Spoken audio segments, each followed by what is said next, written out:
30 seconds and counting. 25 seconds and counting. We are still go. 20 seconds. Guidance alert. The guidance system now going internal. 15, 14, 13, 12, 11, 10, 9, 8. Ignition sequence start. 5, 4, 3, 2, 1.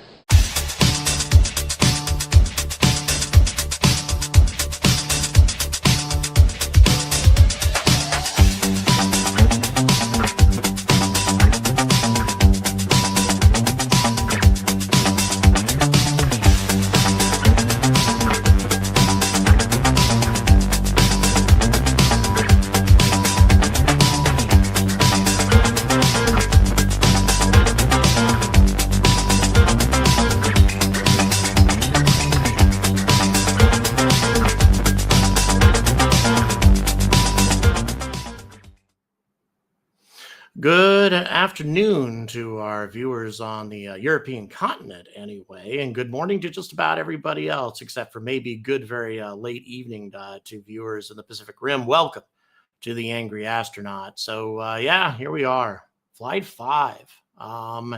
And as usual, not a whole lot of lead up time to the FAA announcement, which came in yesterday, late yesterday, less than 24 hours before the launch.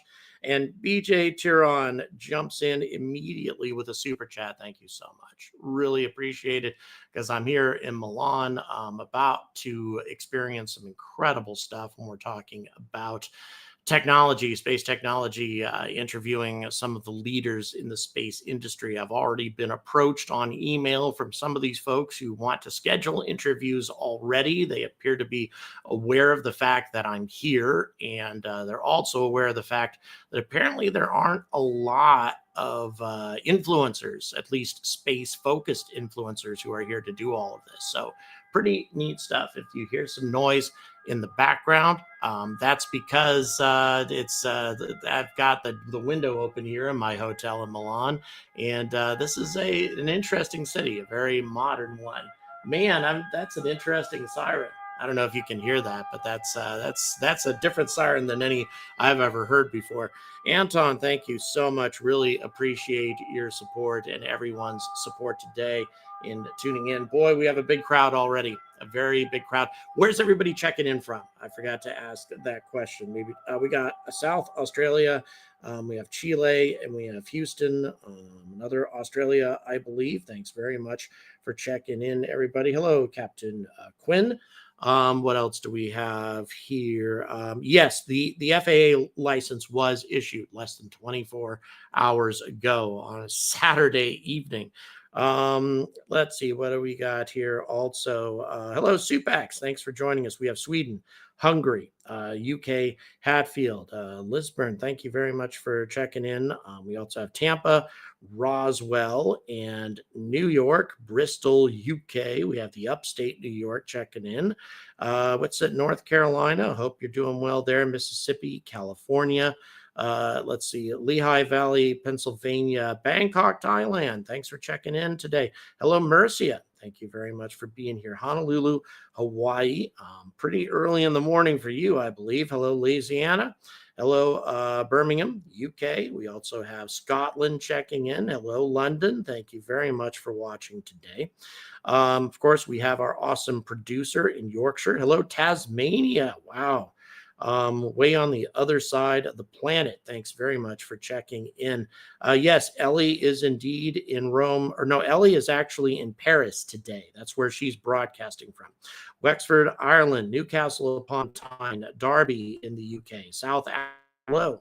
Hello, Ohio and Massachusetts, South Australia. Hello, Newton Abbott, UK. Gloucester, I believe is how they pronounce it in Virginia. It's Gloucester. It might be Gloucester. West Virginia, 5, I believe. Boy, I'm sorry, John. I wish I knew more about that. Hello, Atlanta and Brisbane. Yeah, my hair is differently styled today. Actually, I don't have any product in it because I wasn't able to bring any with me on the plane. Tell you, a process getting here. I traveled for 24 hours. I flew to out to Istanbul first because I was on Turkish Airlines, just because the price was lower. I spent 5 hours in Istanbul. Interesting experience. Never been to Turkey before, so that was kind of intriguing. And then a flight back to Milan, getting me in here after midnight. But fortunately, I want to give props to the Italians, Italian government, because their customs process is every bit as smooth as it is in Heathrow in the UK. Really simple getting through, and way better in the US. I'll tell you, it is so much easier to go through customs in Europe than it is in the United States. So in any event, that was really enjoyable. And in addition to that, then I had to get a cab, which is an hour away from my hotel. It's the Milan airport is way the hell outside of the city. I didn't actually know all that. So it was an hour away. However, this is Italy. And Italian drivers are a little bit different than the drivers in just about every place else. This cab driver was doing 150 kilometers an hour the whole damn way. It's about 100 miles an hour for those of you who in America, pretty much the entire way. And I got here in about 30 minutes. So he had me here before 1 a.m. to check in, thank God, because I really needed my sleep last night. So that's the deal. Oh, yeah, you're right. For those who just made a good comment about Turkish Airlines food, yes, indeed, it is very good. They feed you on every flight, too, even on the 2.5-hour flight from Istanbul to here. They gave me a meal. So I was very impressed with all that. Really, for the most part, Turkish Airlines, pretty good. I got no complaints. The Istanbul airport is fantastic. Just a beautiful marketplace in there. Everything very modern. Very impressive. The public face, anyway, that Turkey displays to everybody is really neat, and also way closer to everyone in Asia than you might think. It's only 8 hours from Istanbul to Kathmandu in Nepal.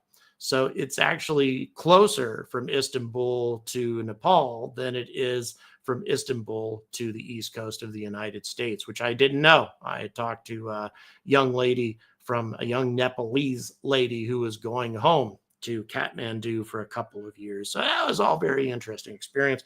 But here I am in Milan, and I'm going to be here covering spaceflight. As much as I would love to check out this amazing city, it's going to be all about the convention. And man, so many incredible things here. The participants are many and varied, from SpaceX to Blue Origin to ULA to, I mean, every major player you can think of, Blue Origin, they're all here. And also all of the minor players, all the companies that you may have never heard of. And by the way, I have a video that is going to come out immediately in the aftermath of coverage today. And that's going to be about the vast space station. We've heard a little bit about it, but man, they have a lot more information about that space station. And the first module for that station goes up next year. And I'm going to provide you guys with some information to show you all the details on that, but it's crazy. In my opinion, VAST will be able to deploy the first commercial space station before anybody else can do it. Not going to be a big space station to start off with, but very impressive what they're doing. They can launch the first modules on a Falcon 9. Very, very interesting. So anyway, yeah, it's I'll tell you, the driving is quite insane. They did not hesitate, even as we were going through toll booths. The guy had it timed out to where he knew when the gate was going to come up, so he didn't stop.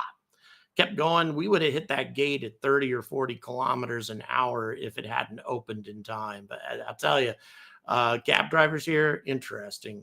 They certainly can't get away with that sort of thing in Britain. Those speed cameras that they have there, you would lose your license immediately for doing something like that in Britain. But very interesting indeed. So in any event, there are speed limits here. They just don't seem to enforce them. There really doesn't, near as I can tell, there's no enforcement of speed limits, at least not late at night.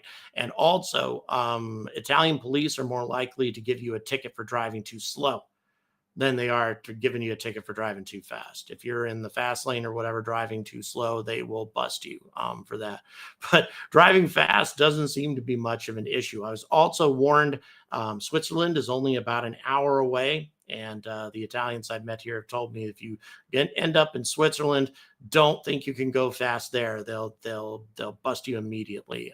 So starting to learn. I've never been to Italy before. This has all been a fascinating experience thus far. Once again, I haven't seen really any of the city. It's just very impressive, very modern city, an interesting skyline. I'd like to see some of the skyscrapers a bit closer up. And of course, a lot of history here, which I don't know how much I'm going to have a chance of seeing, simply because so much of my time has to be devoted to the convention. That's what matters more than anything else, is bringing you guys the content that I've committed. And once again, I wouldn't be able to do it without you. You guys' contributions up to this point have been utterly fantastic. Really appreciate it. And if you guys want to help me again get out of the red on this excursion, all the details in the description. But enough talk about that. All right, so here's what we have planned for today. As most of us probably know, we have Flight 5 with the first ever catch attempt, maybe for Starship. This has been a long and controversial process. We know that the FAA went to the various government agencies involved. I appear to be freezing up, and I just want to, are we okay, producer? Okay, I have no idea, but okay, it looks like we're okay. This is just on my end. So again, it's interesting that the FAA managed to get this process sped up considerably. One thing I do know is that the U.S. Fish and Wildlife Service had a fair number of people in the area as early as Friday. So, I mean, it appears that they were rushing to get everything wrapped up. Again, I find that impressive. And I'm pleased to see that that's how things have worked out, because, I mean, just to be clear, regardless of what congressional pressure the FAA may have been receiving, Administrator Whitaker reports to the president. He doesn't report to anybody else. He could have told Congress to just shove it up their collective asses if he really didn't want to speed this up, and they wouldn't have been able to do anything about it. And sure, there may be an election that's going to have a change of president, have to have somebody in there who would fire him. But in my opinion, I would say that Whitaker is going to lose his job if Trump takes office, regardless of what he does. Doesn't matter what the guy does. I think he's probably going to lose his job. So that being the case, I really don't think it had anything to do with that. I'm pretty certain that he recognized that it is the FAA's responsibility to develop space flight as rapidly as possible, develop technological progress as rapidly as possible. That was the main incentive to try to get this done quicker. And I think that that's what they managed to do. Bill, thank you so much. Yeah, I've been in Flagstaff before. It was a while ago, but I have been there. Great place. Appreciate the $10. Thank you so much for the ongoing support. Like I say, it's the only thing that keeps this channel going and my head above water. So thanks very much for all of that. So we have, as I said before, maybe a catch attempt, but maybe a compromise was struck here too, because it has been said publicly by SpaceX that if they do not feel confident about what's happening in the course of Super Heavy returning to the pad, they're going to abort this process. They may just simply blow the booster up, rather than getting any closer to the pad if they don't think that things look optimal. For example, if we're looking at any kind of engine failure, or if there's a fire or anything like that, they're going to blow that booster up before it gets anywhere near the pad. John, thank you so much for the tenor. Really, really appreciate that. So yeah, splashdown would be the other alternative to bring it down to a different location and just have it do a soft landing in the ocean. Again, though, if the circumstances that cause the abort are serious, then they also simply may trigger the flight termination charges. We don't know because they've never tried to bring the booster back all the way back to the pad. They've never tried to do that. Obviously, they brought it back to the ocean, but this is a different matter when they're trying to return it. Obviously, they have experience with doing that. They've done that with Falcon 9 many, many times. So, there's every reason to believe that they'll be able to get it back to where they need to get it. But of course, the question is it going to be in a good enough condition to where a capture is a likely possibility? Because when it comes right down to it, trying to capture is something you want to do under optimal circumstances. It's not just a matter of blowing up the booster here. It's also a matter of damaging the hell out of the OAD, which is the only launch facility that SpaceX has for Starship right now. The second launch tower, which may be a capture tower, a catch tower, that may be its application in the future, it's still months away from completion, which means if SpaceX damages this launch facility, then the FAA is going to be the least of their problems. It could take a while before they get it into a good enough condition for Flight 6, and that would be very unfortunate because included in the FAA's documentation for the go-ahead for Flight 5, they also have a thumbs up for Flight 6 because there's no fundamental difference between Flight 5 and Flight 6 as far as the flight trajectory is concerned. Richard, thank you so much for the $15 Canadian. Really, really appreciate it. It's very much appreciated. All right, so I have a bit of noise in the background from one of my team members. If you could mute yourself, please. Please mute yourself, or producer, if you can mute him for me, I'd appreciate it.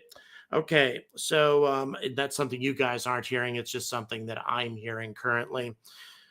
All righty.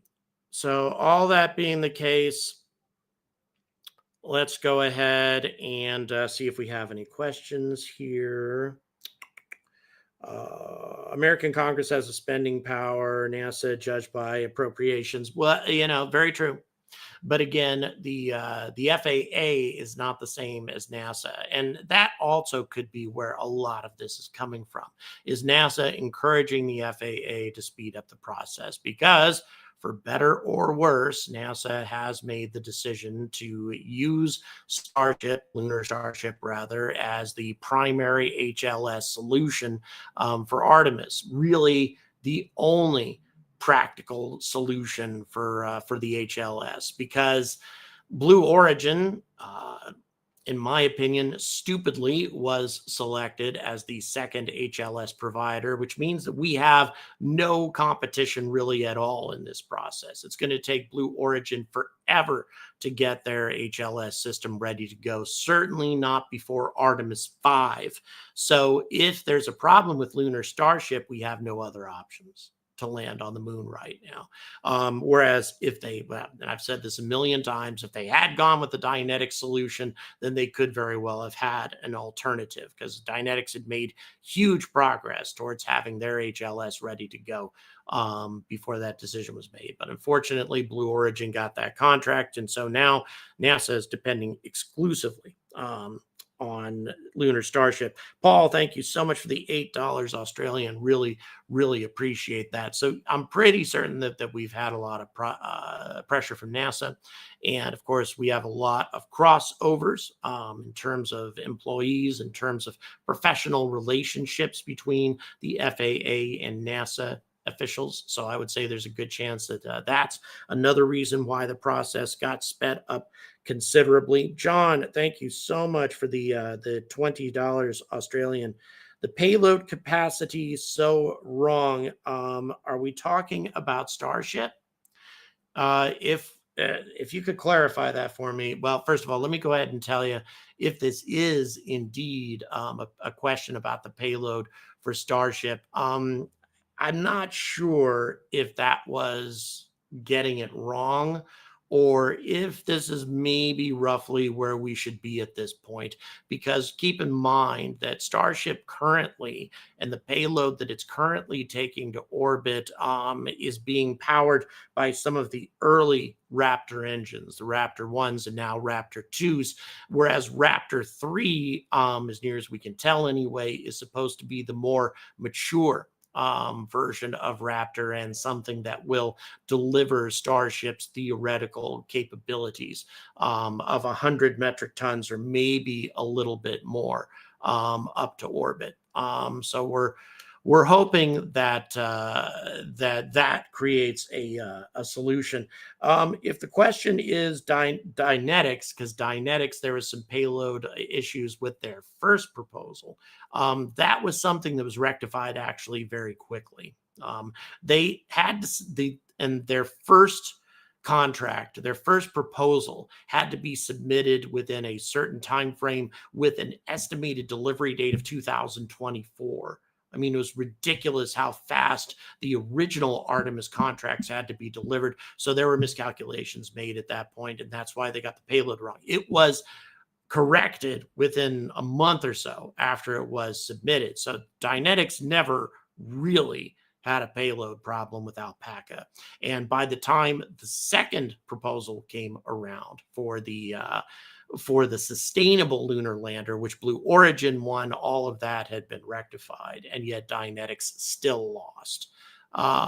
And Jeff Bezos won, which again, I think, in my opinion, I think that has as much to do with the fact that NASA was going to have to fight Jeff Bezos in court as it had to do with the engineering of both solutions. I'd say it has more to do with the fact that they were going to have to fight Jeff Bezos in court. It was just going to be an enormous waste of time and resources trying to fight him.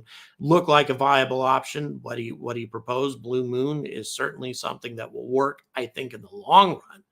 But in terms of providing a viable alternative to lunar Starship in the short run, it definitely ain't it. And that's not good. It means that we have one option for getting back to the surface of the moon right now in something resembling a reasonable time frame. And if that doesn't go right, then we got a problem. So today, there's a lot riding on this. If it goes well, if we have a successful flight, even if there isn't a successful capture, but rather they abort the capture, then Flight 6 should proceed very quickly. I would say that a Flight 6 might happen within a couple of weeks to maybe 1 month. I would say maybe even a little faster than that, because they're very similar and the hardware is mostly complete for Flight 6 anyway. A lot of it's already been tested. So the only potential issue with Flight 6 is if they attempt the capture and blow up the booster. If the booster experiences an RUD during the capture attempt and damages the facility, then they're, number one, going to have to fix the facility, and number two, they're going to have to do a mishap investigation, all of which is going to take a considerable amount of time. However, there are some exceptions to the mishap investigation thing. Number one, let's say that Starship is coming, re-entering like it did during Flight 4, and let's say the heat shield fails. Remember that the SpaceX is implementing a new heat shield solution for this fifth flight, and if it fails and it burns up or whatever, that does not count as a mishap. That is not a mishap. Also, if during its landing process, if Starship, not Super Heavy, but Starship has a Raptor engine failure and it fails to land successfully because of that, that also is not a mishap. So anything that goes wrong with Starship during the re-entry process, that for the most part is not regarded as a mishap by the FAA. The FAA explained in their documentation that they sent to me yesterday that all of those things with the Starship re-entry process, they expect that to very possibly go wrong. So if any sort of issues with that part of the process is not regarded as being serious enough or a danger to the public to where it necessitates a mishap investigation. But on the other side of things, if anything goes wrong with Super Heavy at all, that probably will be a mishap investigation. William, thank you so much for the $10 Australian, your first ever super chat. I'm honored you decided to do that here. Thank you very much. Really, really appreciate your support. We have nearly 300 people watching right now. SpaceX is going to be going live here shortly, I believe in just a few minutes. But we're going to be cutting in on them periodically, simply because there's going to be some copyright music, that sort of thing, in there. And also, as is typical with me, I'm probably going to be putting in some of my opinions, some of my obnoxious opinions here and there, if I happen to disagree with stuff. But we'll go with that. John, thank you so much. Boy, the super chats are coming in. Really appreciate it.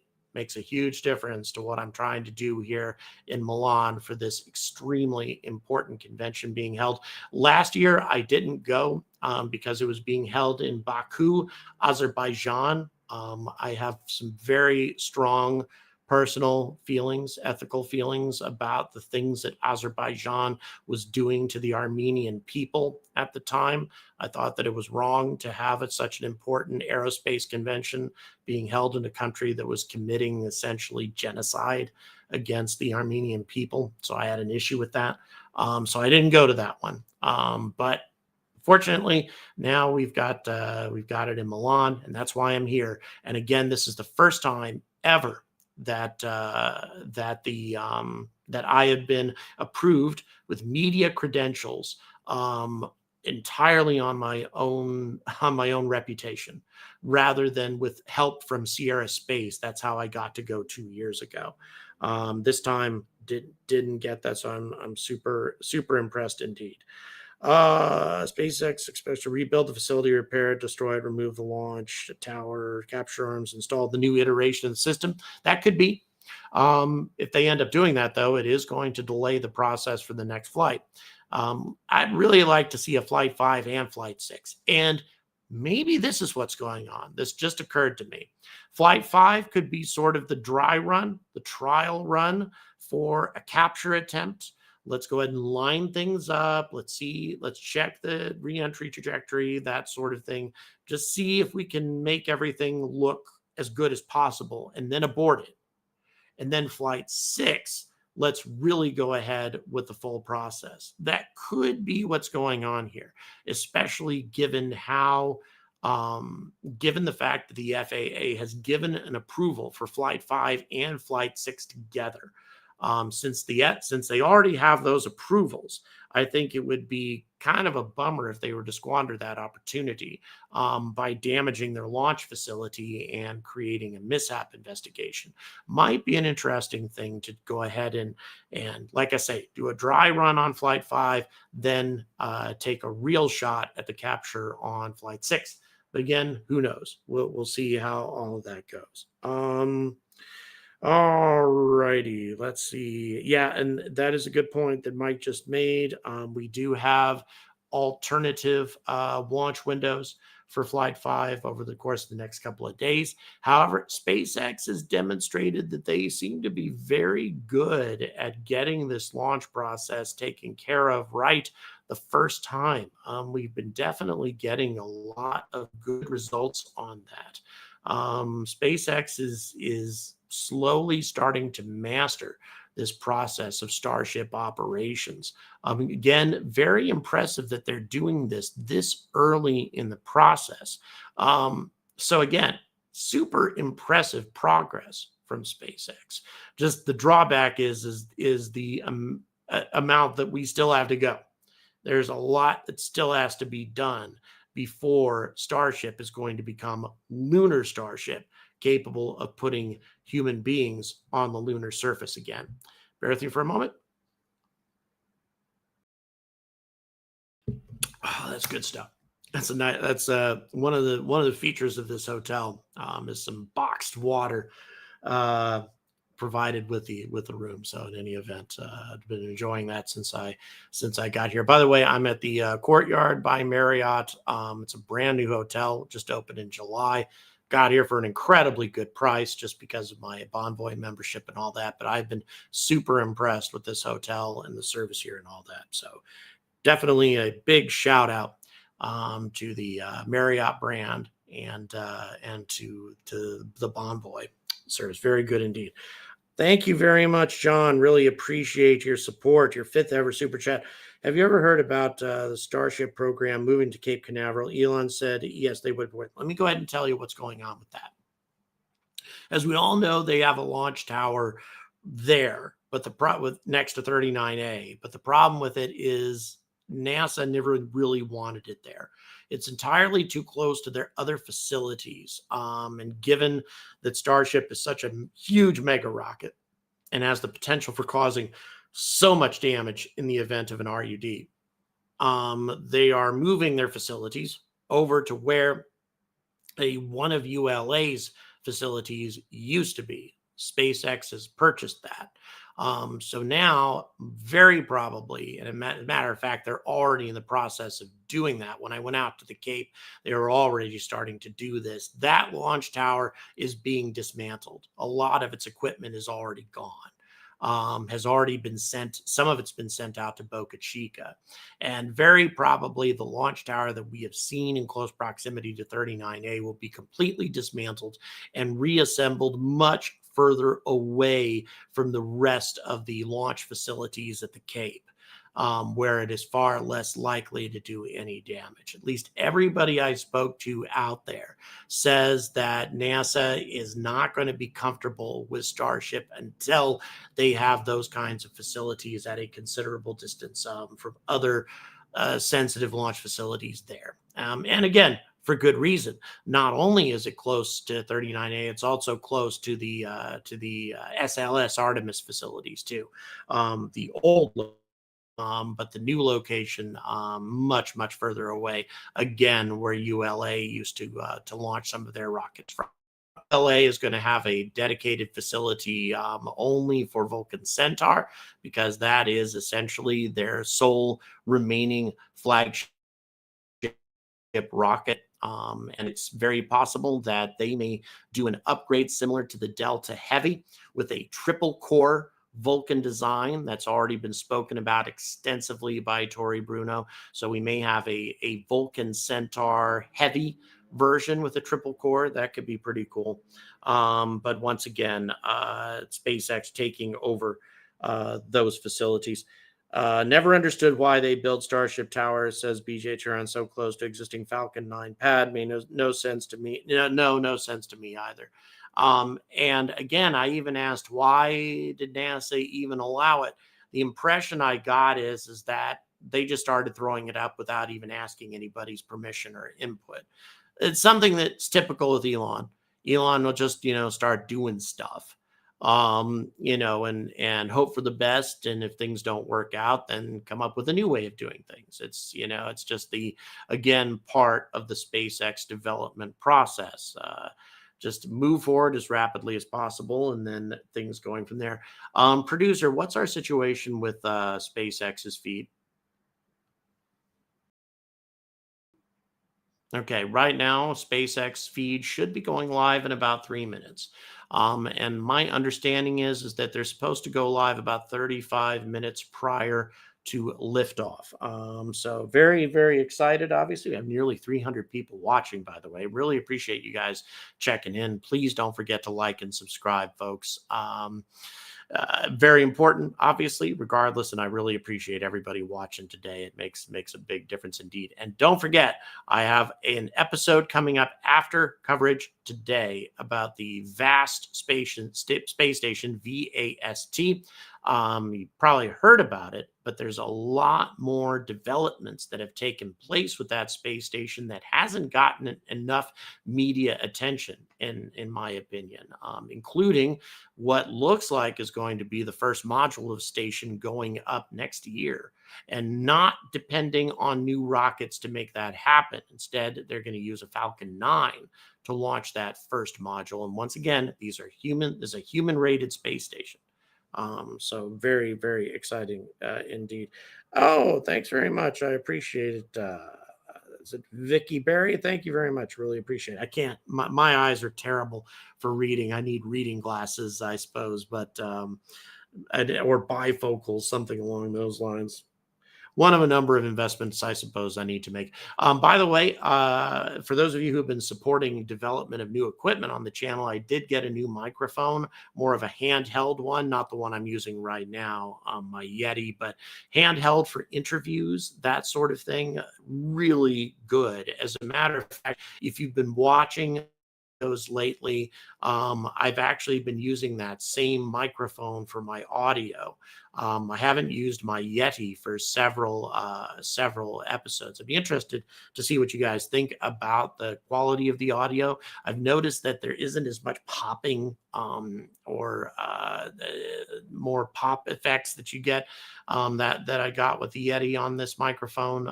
It's more designed for interviews, etc. It's very cool. Thank you, TC Mutt. Thanks so much. 800-ton Komatsu P2 shovel. Oh my God, that's crazy. Yes, TC. The FAA did indeed grant approval last night.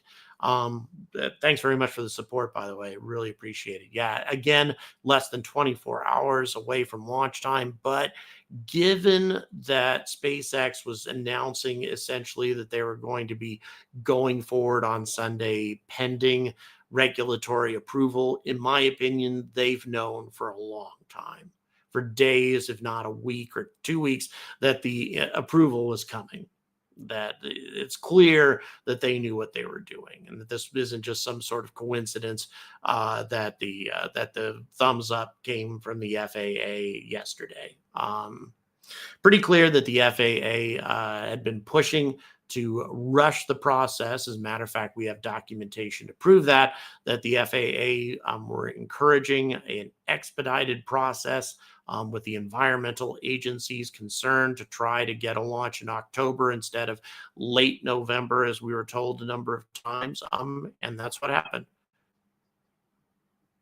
Okay, so there's a change to SpaceX's stream. We are now expecting it's 9 minutes before they go live. So once again, we'll be bringing that stream to you, although there will certainly be interruptions here and there, depending on the copyrighted music that we're going to be listening to. By the way, I'd like to make a shout out to my colleague, Ellie in Space, who is also covering this launch right now from Paris, not Milan. I think she's on some sort of fun trip with her significant other. So all the best to Ellie. But she's got her coverage. But unfortunately, neither of us are in a position to cover the launch in person. We are instead both in Europe. However, I'm working, damn it. I'm here in Milan and tomorrow. As a matter of fact, I was actually supposed to be at a press conference today. Here in approximately 23 minutes, a press conference with a number of powerful European Union government officials talking about the prospects for spaceflight here in Europe. That press conference is about to get going, but unfortunately, because of this, I was forced to turn down the conference. I'm very sad about that because I had confirmed it initially, and I had to send an email this morning expressing my regret.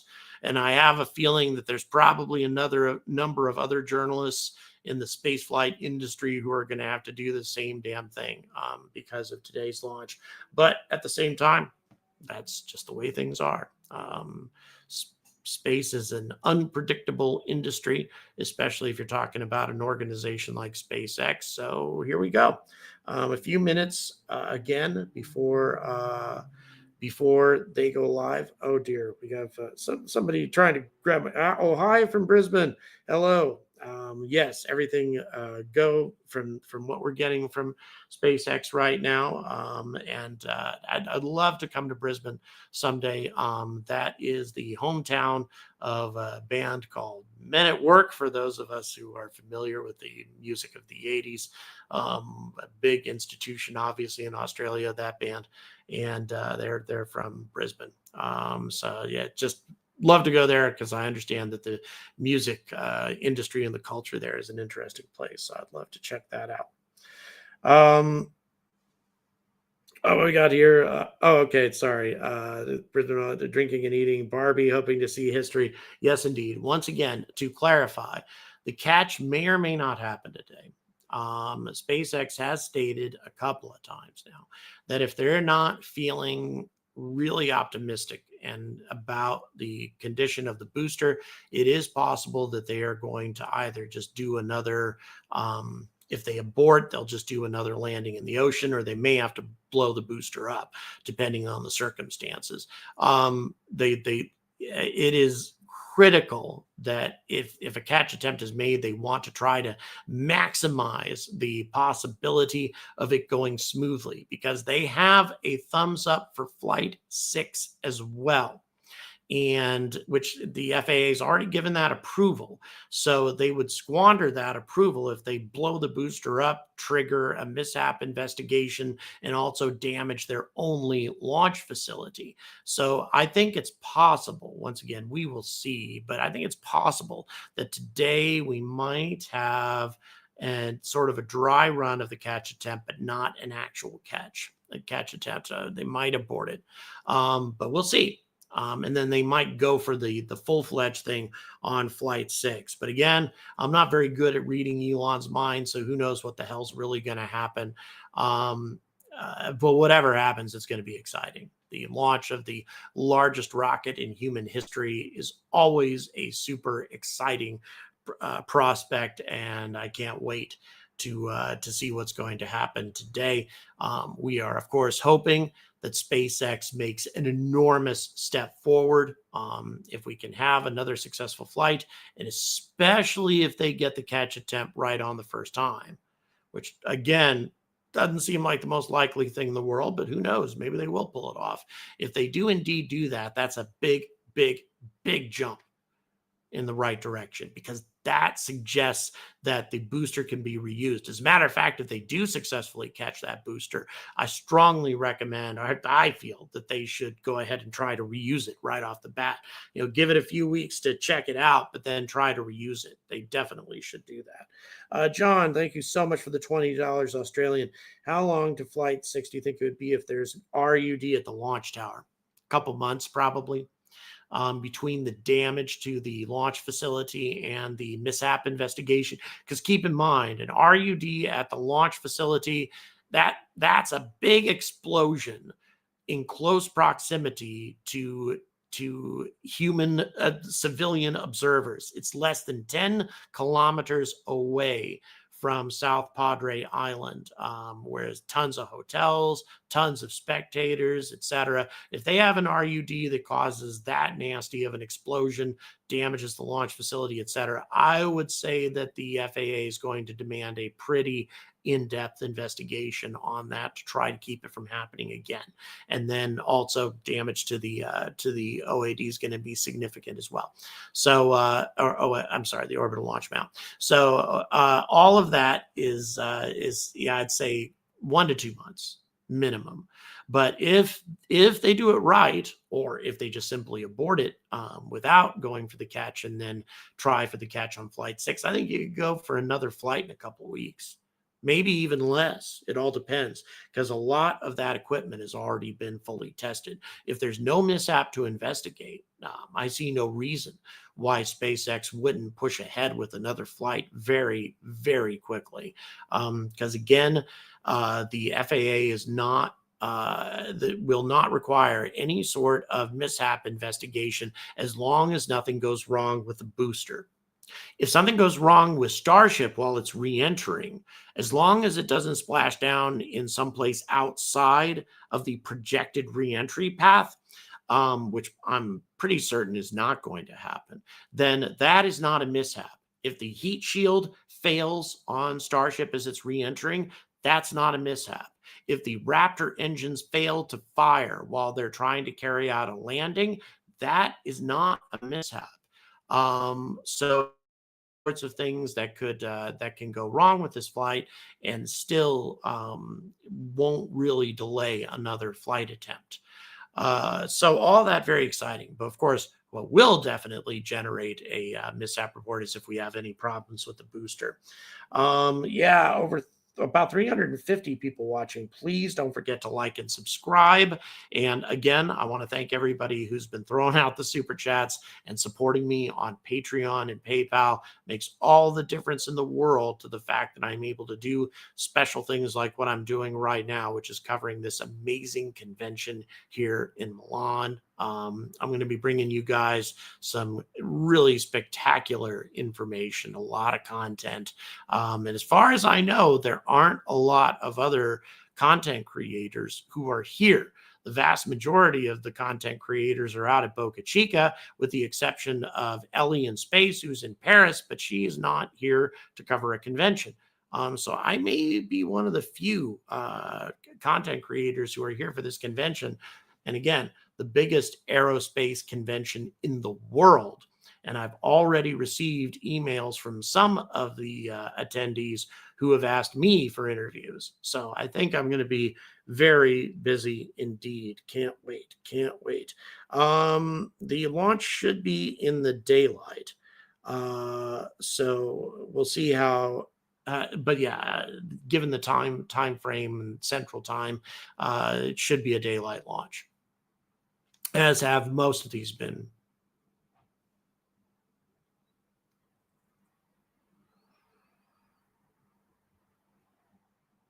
Okay, T minus 40 minutes to launch. Please repeat. Is that the case? Okay, SpaceX feed is about to come up. There isn't a whole lot of time left in the launch window if we're looking at 40 minutes to launch right now. So if this doesn't go smoothly, we could have a scrub today. Hopefully not, but it might come up. And if that happens, my coverage of this event may be a little bit more challenging. I might I'll probably try to find a place at the convention to cover it tomorrow if that comes up. Should be able to find a spot somewhere that will be afforded to me as a media representative to cover the launch tomorrow if that's what ends up happening. But of course, what we want to see today is an actual launch. So hopefully that's going to be coming up here really soon. Again, as I've mentioned a number of times, SpaceX has demonstrated that they are pretty good at getting this launch process taken care of right on the first attempt. They've proven quite good at that. At first, also, it was seeming like a lot of the fundamentals were being taken care of very well every launch because of all the Raptors performing properly on the second flight and the third. But unfortunately, on the fourth flight, we had a couple of engine failures. One during the launch, and then one during the landing attempt. But then again, no landing attempt from Super Heavy had ever been executed prior to that. So that could be the reason that we had a rather explosive loss of an engine during that process, during flight 4. So it's gonna be interesting to see how well the Raptors hold up this time.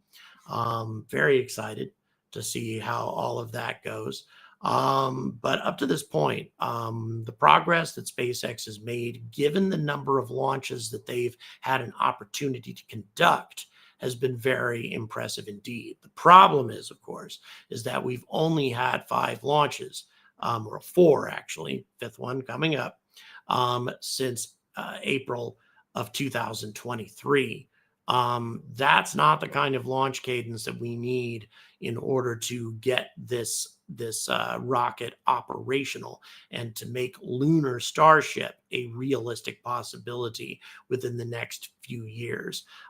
Again, I've said this many times, and I'll say it again here. There is no way in hell that lunar Starship is going to be ready to put human beings on the surface of the moon by the end of 2026, as NASA currently has planned. It is simply impossible given the current level of development for Starship. We're talking bringing it from where it is now to a rocket that's going to be able to put a human-rated vehicle with astronauts on board on the surface of the moon by the end of 2026. No way.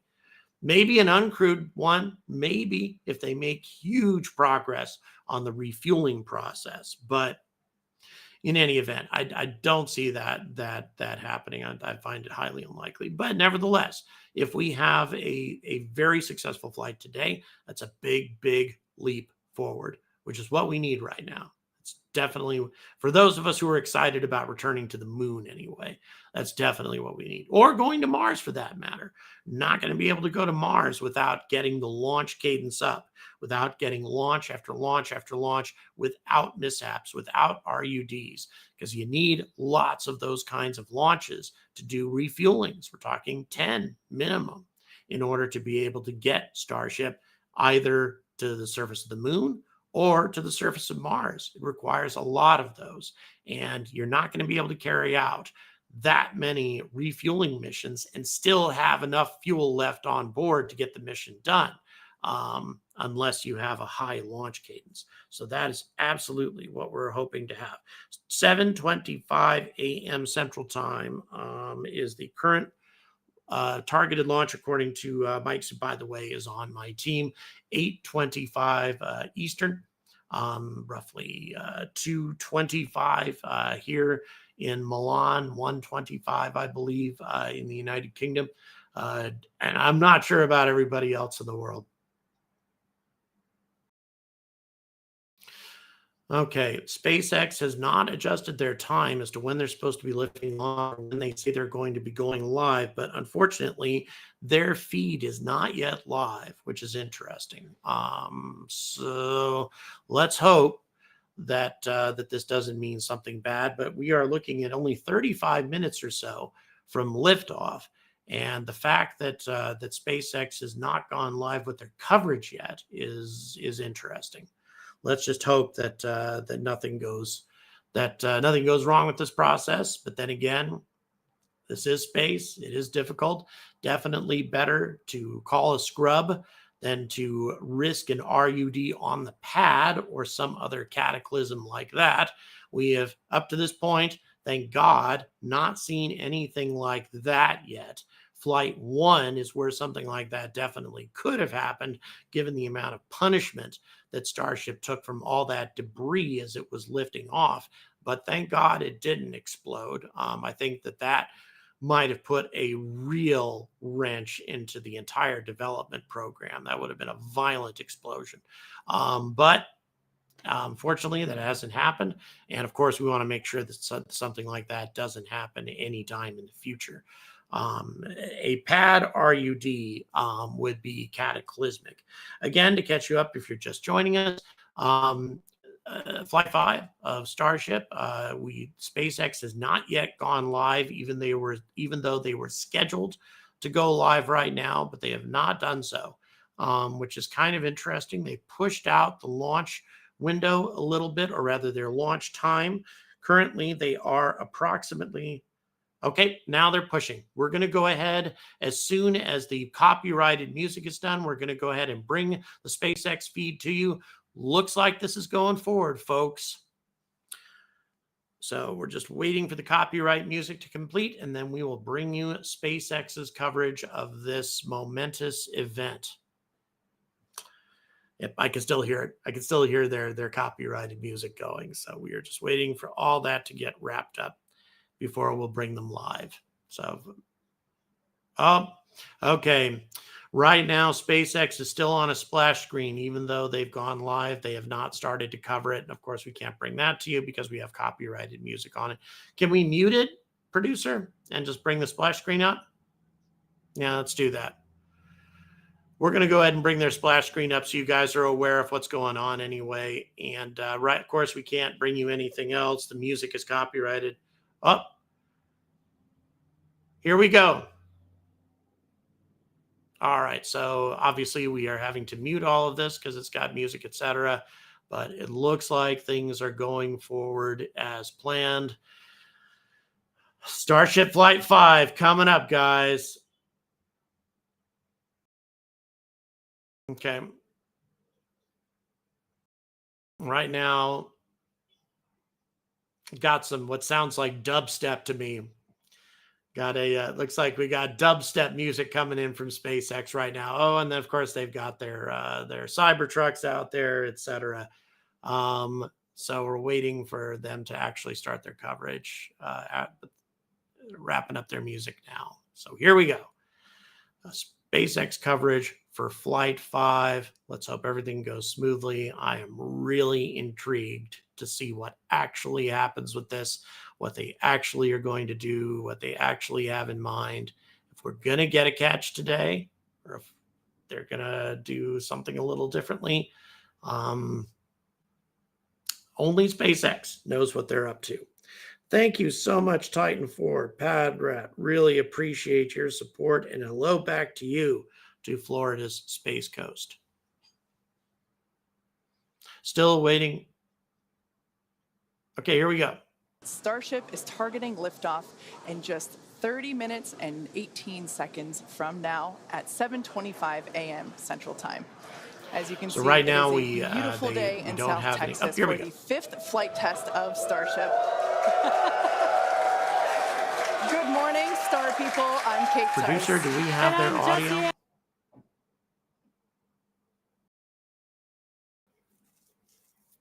Okay. And we are joining you live from SpaceX Hawthorne with a big crowd here this morning. It's been roughly 4 months since our last Starship flight, and we've got a big morning ahead of us.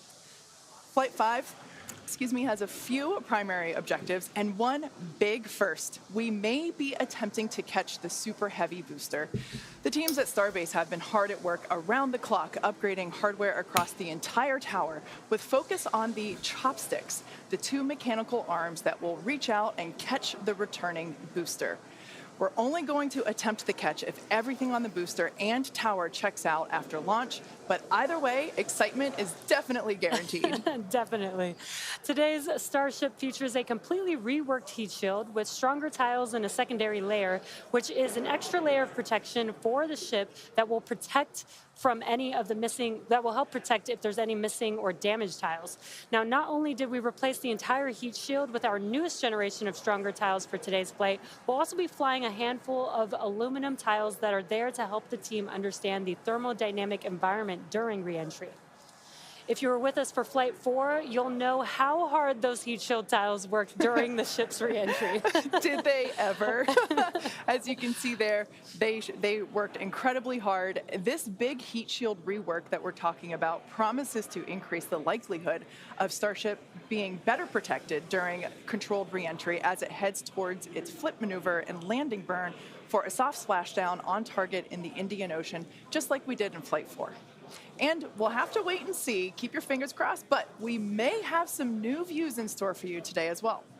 Right, like all test flights, we want to learn as much as possible, and views of Starship during all phases of flight help us to keep improving the vehicle for recovery and reuse.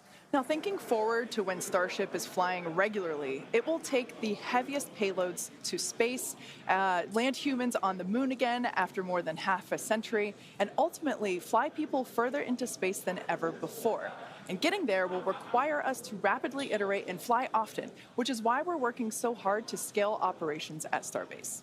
Yeah, the faster that we learn now, the faster we can improve and evolve Starship to achieve reliable flights and rapid reusability. We've been designing this vehicle from day one to realize a vision of having an entire city of people on Mars, something we know will take launching millions of pounds of cargo and equipment into space spread across thousands of flights. This future will require many Starships that can fly again and again, and today's flight is a critical step on that path. So buckle up your seatbelts because here we go. The moon and Mars are not nearly as far in the future as you may think. In fact, we're planning to send Starships to Mars as soon as 2026. You might be familiar with the Starlink logo, and there you can see it on your screen. It's an iconic representation of the Mars transfer orbit, also called the Hohmann transfer orbit. This is how fundamental Mars is to SpaceX. This transfer window, or a time when the Earth and Mars are the closest to each other, opens every 26 months and is only open for about 2 to 3 months at a time for a vehicle with Starship's power. And it just so happens that the next Mars transfer window opens in 2 years towards the end of 2026. Yeah, lining up a launch to Mars is similar to how we launched to the International Space Station, where we time launches to match the station's orbit. If we didn't do this, we'd need more propellant and more time to get there. Exactly. So the first opportunity that we have to fly Starships to Mars, we plan on doing it. These first flights to Mars will be uncrewed and will test the reliability of landing intact. If those landings go well, the first crewed flights will follow soon after. So it's safe to say it's all happening, and flights like today's are what's going to get us there. Not only have we made several improvements to the Starship flying today based on what we've learned from our last flight, including extensive upgrades to Starship's hardware and software, we've also made improvements to the launch tower and catch mechanisms. And if you've noticed in some of the live views this morning, our teams have completed stacking the second launch tower, which will be coming online next year. Having 2 operational launch towers paired with ships and boosters rolling off the line in our new Star Factory will allow us to increase our flight cadence and test even more rapidly. And just a few miles away from the 2 towers, things are moving really fast at the heart of Starbase. Star Factory is rapidly coming online, with production teams already using the space as construction continues. The 1 million square foot Star Factory brings many parts of the manufacturing process under one roof for the first time, enabling moving as much system integration work as possible earlier in the build process, with the goal of eventually producing hundreds of Starships a year. That's crazy. It's such an impressive building. So, for example, teams can assemble an entire nose cone structure of a ship into a single piece and work on its internal systems all in one place. So if you're working on Starship and you have a question about the steps that you're working that happen before or after yours, instead of having to leave the building and go and find the person or the team with the answer, or waste time sending an email and waiting for their response, odds are you're right next to that person or team, and now you're working right alongside them, so you don't have to wait for a response. Yeah, exactly. It makes it a lot more efficient and faster to communicate. So not only are we rapidly iterating on these spacecraft themselves, but we're also innovating the way that they're made. It's almost too much to keep up with.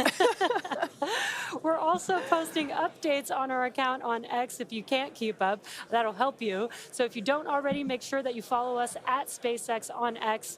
And I have a feeling it's going to get pretty busy. Oh, that is definitely an understatement. And it's definitely going to be very exciting today. So with that, let's meet today's Starship on the pad. Starship features 2 major parts: the ship, which has 6 Raptor engines, and the Super Heavy booster, which has 33 Raptor engines. The current iteration of Starship is essentially an experimental vehicle flying for development. With a few planned upgrades, Starship will have 3 times the thrust of Saturn V, plus the added benefit of full reusability. Starship 2 will be capable of carrying more than 100 tons to orbit, and Starship 3 will be able to lift more than 200 tons to orbit. The amount of mass we're able to launch per rocket is crucial to creating a self-sustaining city on Mars. Now, to get a sense of how big Starship is, let's start with the average size human, which is about 2 meters high. Towering over our average human is the length of the Millennium Falcon, which comes in at 35 meters. Our Falcon 9 rocket, with the payload fairing attached, is double the size of the Millennium Falcon, standing at 70 meters. And nearly twice the size of that is the fully integrated Starship at 121 meters tall. The ship itself is about 50 meters tall, and the Super Heavy booster alone stands about 71 meters. And even crazier, eventually the ship and booster will get even taller with future design iterations. Can't imagine it being taller than that. Starship's first stage has a diameter of roughly 2.5 times that of Falcon 9, and with 33 much larger Raptor engines, which you can see there on your screen. Moving up the vehicle, the ship features 6 Raptors, 3 sea-level engines, and 3 vacuum engines, which are optimized to operate in the vacuum of space. The ship is designed for vertical takeoff and landing on any hard surface, like the surface of the moon.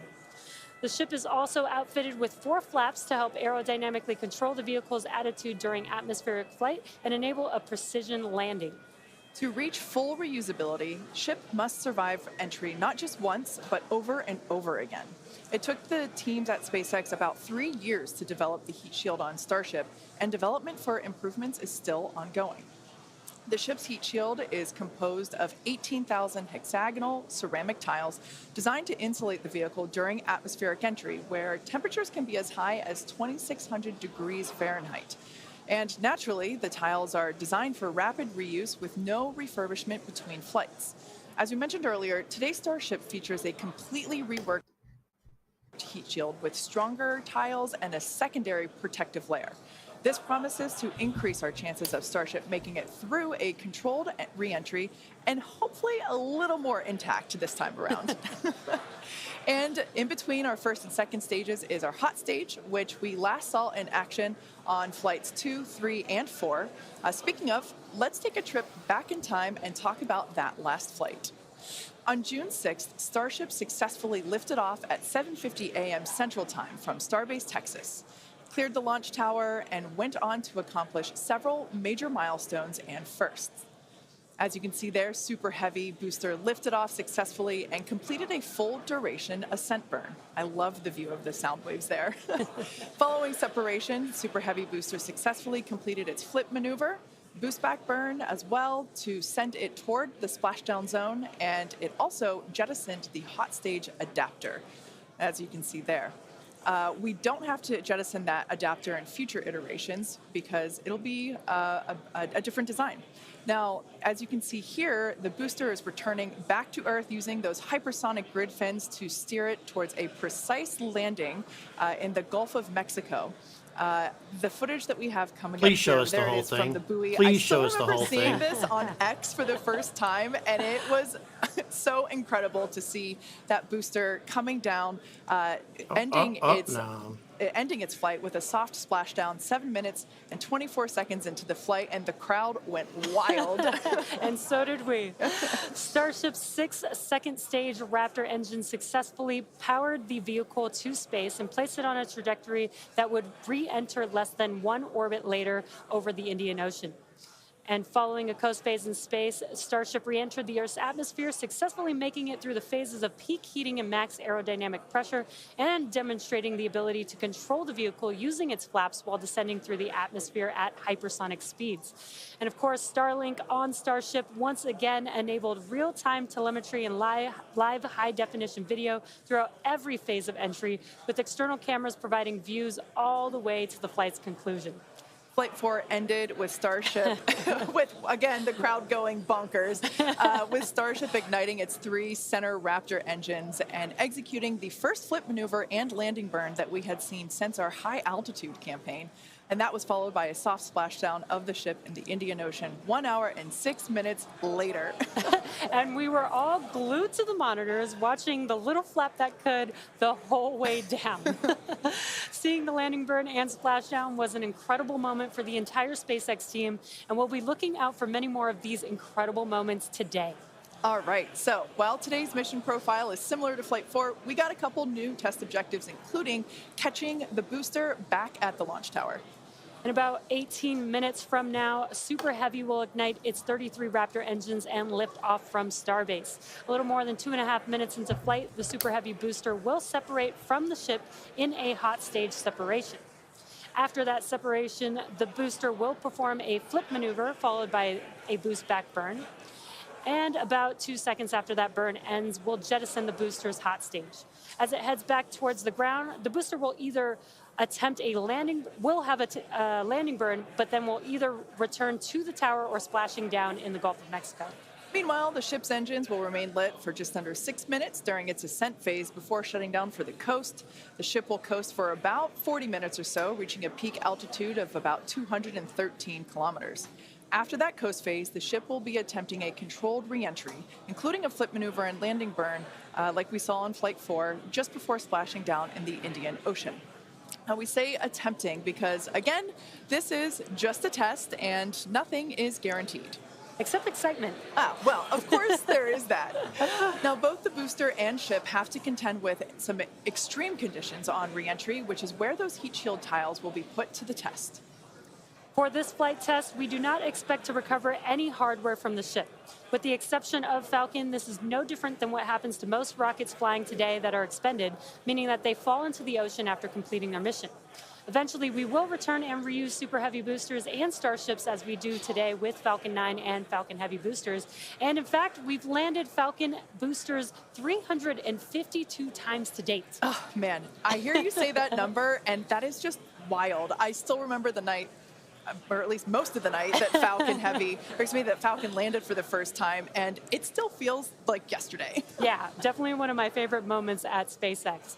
And returning Super Heavy promises to be an even more impressive sight and a huge moment on the road to rapid reusability. Yeah, speaking of rapid reusability, future Starship designs will give Super Heavy boosters a lighter weight and integrated hot stage intended for full reusability, which will mitigate the need to jettison the hot stage like we'll do today.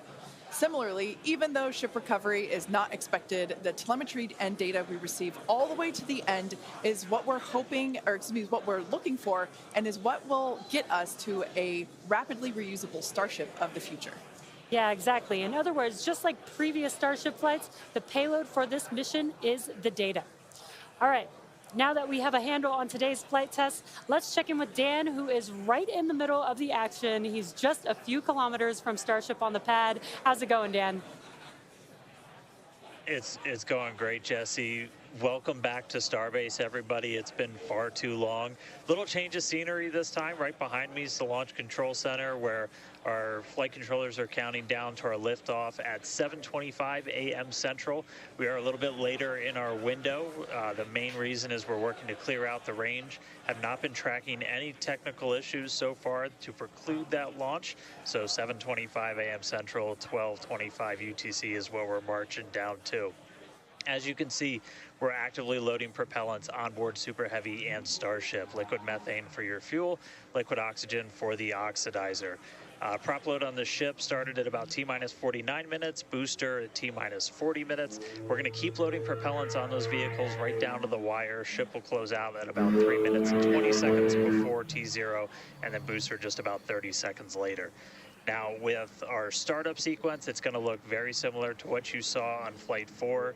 We already tested it with this booster and its static fire. We're going to see the Raptors start to make fire at about T-minus 3 seconds, and then we'll start them up in 3 different banks. The first inner 13 will fire, and then about a second later, 15 of the outer ring engines, and then about 0.8 of a second after that, those final 5. Another reminder, if we need to hold, we have a built-in spot at T-minus 40 seconds. We can hold for stuff like if we need to finish clearing the range or if any other technical issues pop up, just kind of in the last second. But if there's nothing holding us back, we're going to go right past that and go down to 0. So, I mean, as of right now, we're just under 14 minutes away from liftoff, not working any technical issues. Range is expected to clear. We're just clearing out a few more boats. And as you can see, the weather is perfect. We had 100% go for launch from the weather officer, so that was pretty unprecedented and something we really like to hear. If we're not able to go today, since we are loading prop, it would likely be about 48 hours before our next attempt. But good thing we're going to launch today. Really looking forward to being able to turn around and see it this time, counting down to 7:25 a.m. Central. And I'll see you guys in a couple of minutes. I'll send it back to you in Hawthorne. Thanks, Dan. Now, one of the most exciting objectives for Flight 5 today is attempting to... Guys, I think I need to make a statement here in terms of the timing. They are set to launch at 7:25. We are looking at 13 minutes prior. The countdown you see there is to the time that they have announced. If this is on some sort of 10-minute delay, then they're lying about the launch time. Right now, so when we recover our Falcon boosters, they either return to a separate landing zone on land or to a drone ship in the ocean. There may be a delay of a few seconds here, but we're not looking at this kind of delay at all. So in any event, I'm not sure what sort of remarks we got here, but I just want to make sure that everybody is clear that the time that you see here is approximately the right time. The time frame has been announced as 25 minutes past the hour. For today's booster catch attempt, while there are thousands of criteria that need to be met, there are 3 primary gates that will be in play. In order to proceed, automated checks have to indicate we have a healthy booster and a healthy tower, and the flight director must issue a manual command, which is informed by manual checks from the flight control team. If this command is not sent prior to the completion of the boost back burn, or if automated health checks show unacceptable conditions with Super Heavy or the tower, the booster will default to a trajectory that takes it to a landing burn and soft splashdown in the Gulf of Mexico. Now, thinking to the future when we're operational, after a booster returns to the launch tower, it will be inspected and reloaded with propellants and then ready to launch another ship to orbit. For today's test, however, we're only going to attempt the catch, like Jesse said, if everything on the booster and tower checks out after launch. And of course, we will let you know as soon as we know if it's a go. And we're going to be listening very keenly for that call out.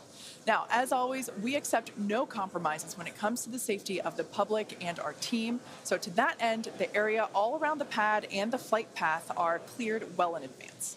Exactly. A lot of things have to go right in order to line up the booster catch. So don't be surprised if we don't attempt the catch today.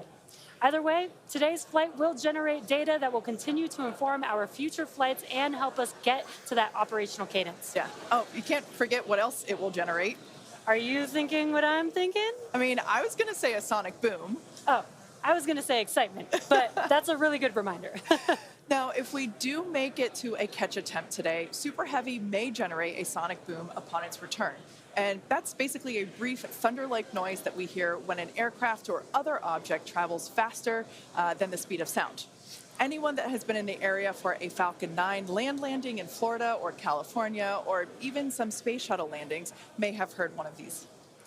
Generally, the only impact in those surrounding areas of a sonic boom is the brief noise, with variables like weather and distance impacting if or how. All right, we had to cut this off because of copyrighted music here. So in any event, to give you a little bit more information in regards to this, it's interesting that the heat shield is modified the way it is. Be very interested to see what sort of impact this has on the weight. If they're adding more mass as a result of the additional layer of heat tiles, I'm curious as to what sort of impact that may have on payload and that sort of thing. We're not going to see that obviously today because Starship, as they've said, is the payload is data. So it's, of course, far more important to get the flight down properly than worrying too much about payload ramifications right now, especially given the fact that the mature version of Starship will probably involve Raptor 3s. I don't know if they're working on anything more advanced. Raptor 3s probably being the most likely engine for the mature version of Starship. So and also I like how they've mentioned a number of times that they maybe they're going to carry out the catch attempt. Maybe.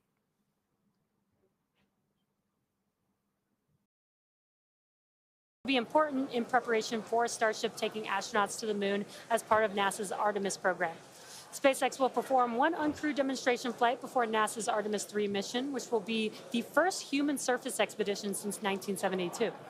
Also, in preparation for missions to the moon and Mars, we're gaining tons of knowledge from our human spaceflight missions, including free flyer flights like our recent commercial astronaut mission, Polaris Dawn. Polaris Dawn was the first of up to 3 missions in the Polaris program, which is demonstrating new technologies, conducting extensive research, and will culminate in a flight of Starship with humans on board. After nearly 5 days in orbit, Dragon and the 4-person Polaris Dawn crew safely splashed down on September 15th off the coast of Florida, completing the first human spaceflight mission of the Polaris program. The Polaris Dawn crew performed some incredible firsts during their mission. Dragon and the crew reached 1,408.1 kilometers, the highest Earth orbit ever flown, and the farthest humans have been from our planet since the Apollo program. The crew also performed the first ever commercial EVA, or extravehicular activity. And as you can see there, they were wearing the new EVA suits that we developed here in-house. This was an incredible moment to see Jared and then later Sarah emerge and perform this EVA with Earth behind. Now, in addition to this incredible spacewalk, they also conducted about 36 research studies and experiments from 31 partner institutions, including NASA. And in addition to all of that, they also tested Starlink laser-based communications in space. The data gathered from Polaris Dawn missions is invaluable, much like the data that we're going to see after today's flight test of Starship. So we're coming down to T-minus about 7 minutes. Let's check in with Dan. Hey, thanks, Kate. So yeah, we're right at about 7 minutes away from launch. The main thing we are still working is that range clear. Again, we have to make sure boats, airspace, everything is cleared out of the way for our ascent corridor, basically the Gulf of Mexico, where we're launching through before we can actually launch. And so we're working on clearing out just a few more boats. We do have a window, remember. So if we end up holding at like a T-minus 40 seconds, we can hold for several minutes, allow those boats to get out of the way, and then we can launch. Our window is from 7 to 7:30 Central, so we don't have a huge amount of time today, but we do have some margin if we need to work with it to still get off the ground today. For now, though, we're coming up on finishing prop load on both vehicles. Header tanks are pretty much topped out on the ship. Those are going to be used for its landing burn. And again, we're going to be closing out all of the prop load at about T-minus 3 minutes, 20 seconds for the ship, and then just 30 seconds later for booster.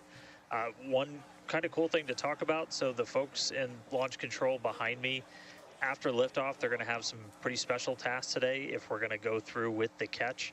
They're going to be doing some really detailed inspections just visually of all of the different tower systems, a lot of those things that we upgraded, just to make sure that we are in the right posture to actually proceed with the catch. So they'll be working kind of fast and furious behind the scenes to inform the flight director's manual command to send the booster back. So if we hear that command being sent, that's going to be just the roof's going to come off. That's going to be a really exciting moment. So otherwise, if we don't go today, as you guys talked about, there is a chance, and if we don't send the booster back, we'll do a landing burn and a splashdown in the Gulf, and then that's just another landing burn to gather more data, learn more lessons from, and then we'll come back and try the catch again on the next one. But as of right now, we're coming up on 5 minutes. There is a chance that we'll hold or extend into the end of our window, so don't be surprised if that ends up happening. But if those boats do get out of the way, we are just about 5 minutes away from launch. So I'll check back in just a moment, but back over to you, Kate and Jesse. Thanks, Dan. Our rapid iterative development approach has been the basis for all of SpaceX's major innovative advancements, including Falcon, Dragon, and Starlink. Today, we're testing hardware and systems, and we need to know how they perform under the most extreme conditions. We'd much rather find the bugs now during testing than later on when there's more on the line. And to reiterate, while we do determine an acceptable level of technical risk on our vehicle and pad in order to learn as fast as possible, we accept no compromises when it comes to the safety of the public or our team. So that is to say, this is only the 5th of many future flight tests of Starship before it becomes fully operational. You might remember the Starlink panels that are incorporated into Starship, and you can see them there on your screen, those rectangular panels on Starship's nose cone. Starlink brings us the epic views in space and on reentry, and also helps deliver us the critical flight data engineers need to continue development. In addition to enabling our rapid iteration on Starship, Starlink is also enabling life-saving communication here on Earth. SpaceX is sending tens of thousands of Starlink kits in response to Hurricanes Helene and Milton, and providing free service through the end of the year to support recovery efforts. The Starlink team also worked with T-Mobile to activate our direct-to-cell satellites to provide basic texting on T-Mobile and emergency alerts for all phones and carriers of those in affected areas.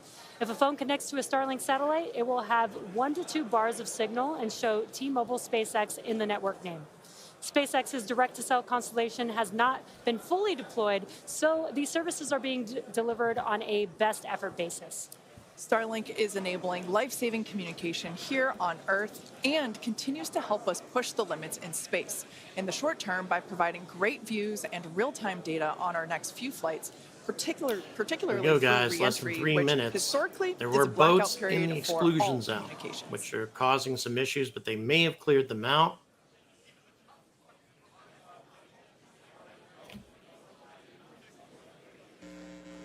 All right, so we're coming up on 2 minutes, 30 seconds away from launch. We were hearing like there was a pretty good chance we were going to hold at T-minus 40 seconds, but surprise, now it sounds like we might not be. So we are just a little over 2 minutes away, so a couple more things going to be happening. We did just close out our propellant load on the ship and the booster, so 10 million pounds of propellant on that vehicle on the pad here at Starbase, getting ready to go. We're going to start clearing out all of the lines that are basically pushing all of that propellant to the vehicles. Those get cleaned out or cleared out on the ground before we lift off. We're doing some final checks on the vehicle, the thrust vector control that we're going to use to steer it, as well as the guidance system doing its final alignment, just a lot of our final checkouts. But we are starting to hear that it looks like the range is going to be clear at our liftoff time of 7:25 a.m. Central, 12:25 UTC. So that puts us 1 minute, 20 seconds away from launch.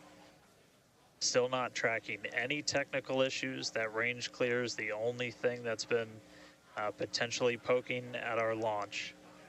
So I'm going to start to quiet down. We'll hear Folks, our we are flight about to director for go. today, We're going to go Tristan full Pierce, give some of screen the to final watch this as call-outs. we get to the final few As of right seconds. now, we are 1 Godspeed, minute Starship. away from liftoff.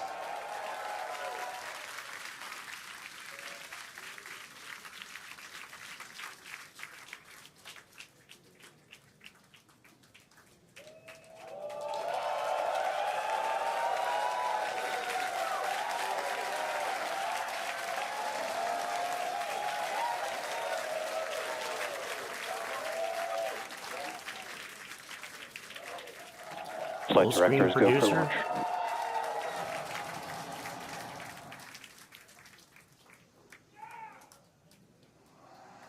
Best words you could possibly hear 20 seconds away from liftoff.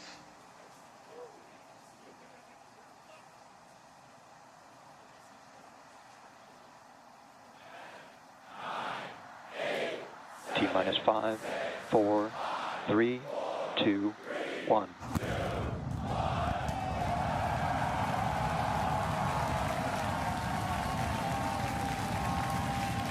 We have liftoff.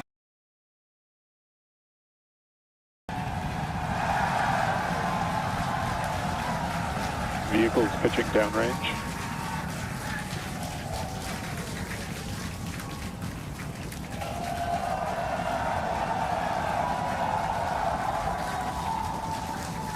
Booster after chamber pressure nominal. Utterly spectacular liftoff, guys. It's becoming just a standard thing. All engines performing perfectly. Everything looking quite nominal. I had not seen any issues thus far. My God, what a spectacular liftoff. Everything so smoothly. Again, no engine failures. We had the last time. Looking just magnificent thus far. So if the performance of the booster is any kind of indication, we may have a catch attempt. A little early to say that right now, but so far the booster performing as beautifully as we would hope it would. My God, look at that. Look at that.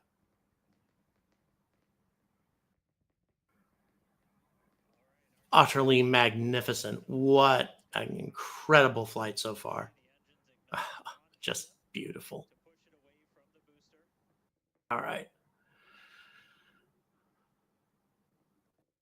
Just a little over 90 seconds into the flight. Everything's still looking nominal. So, of course, we're going to have a separation. And all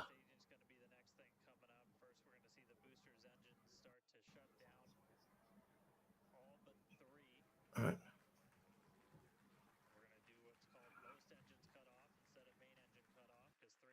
All right. So right now, everything is going to go ahead and provide you guys with the narration at this point.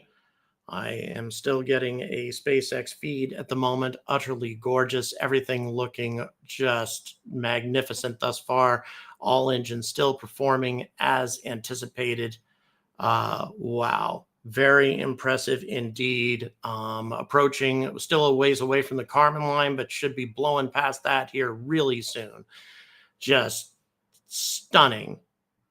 Okay, we got stage separation, engine shutting down, but with 3 engines, of course, still burning on Super Heavy as anticipated, but the hot stage separation looking good, and boost back it appears that we are headed for a catch attempt based on the initial looks of this. I think we are looking at a boost back attempt given the extremely impressive performance of the Super Heavy up to this point.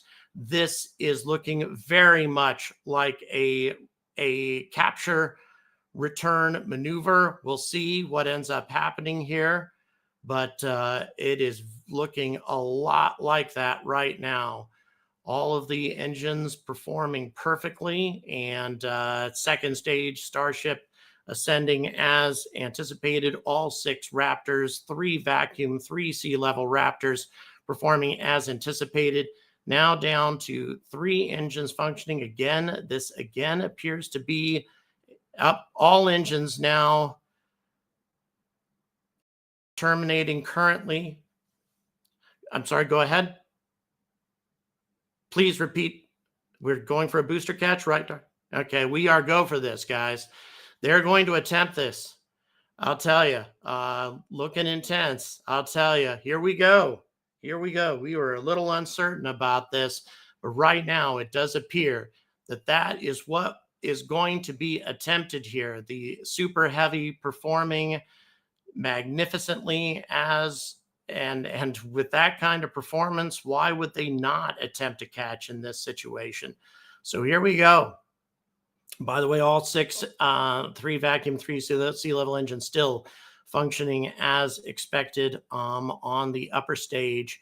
Booster heading toward making its way towards the launch facility. My God, they are going for it here. This will be very interesting to see how this develops. But circumstances could not have been more perfect for this, given how well that booster flight went. Looking really good right now as the descent continues. Obviously, still a ways to go.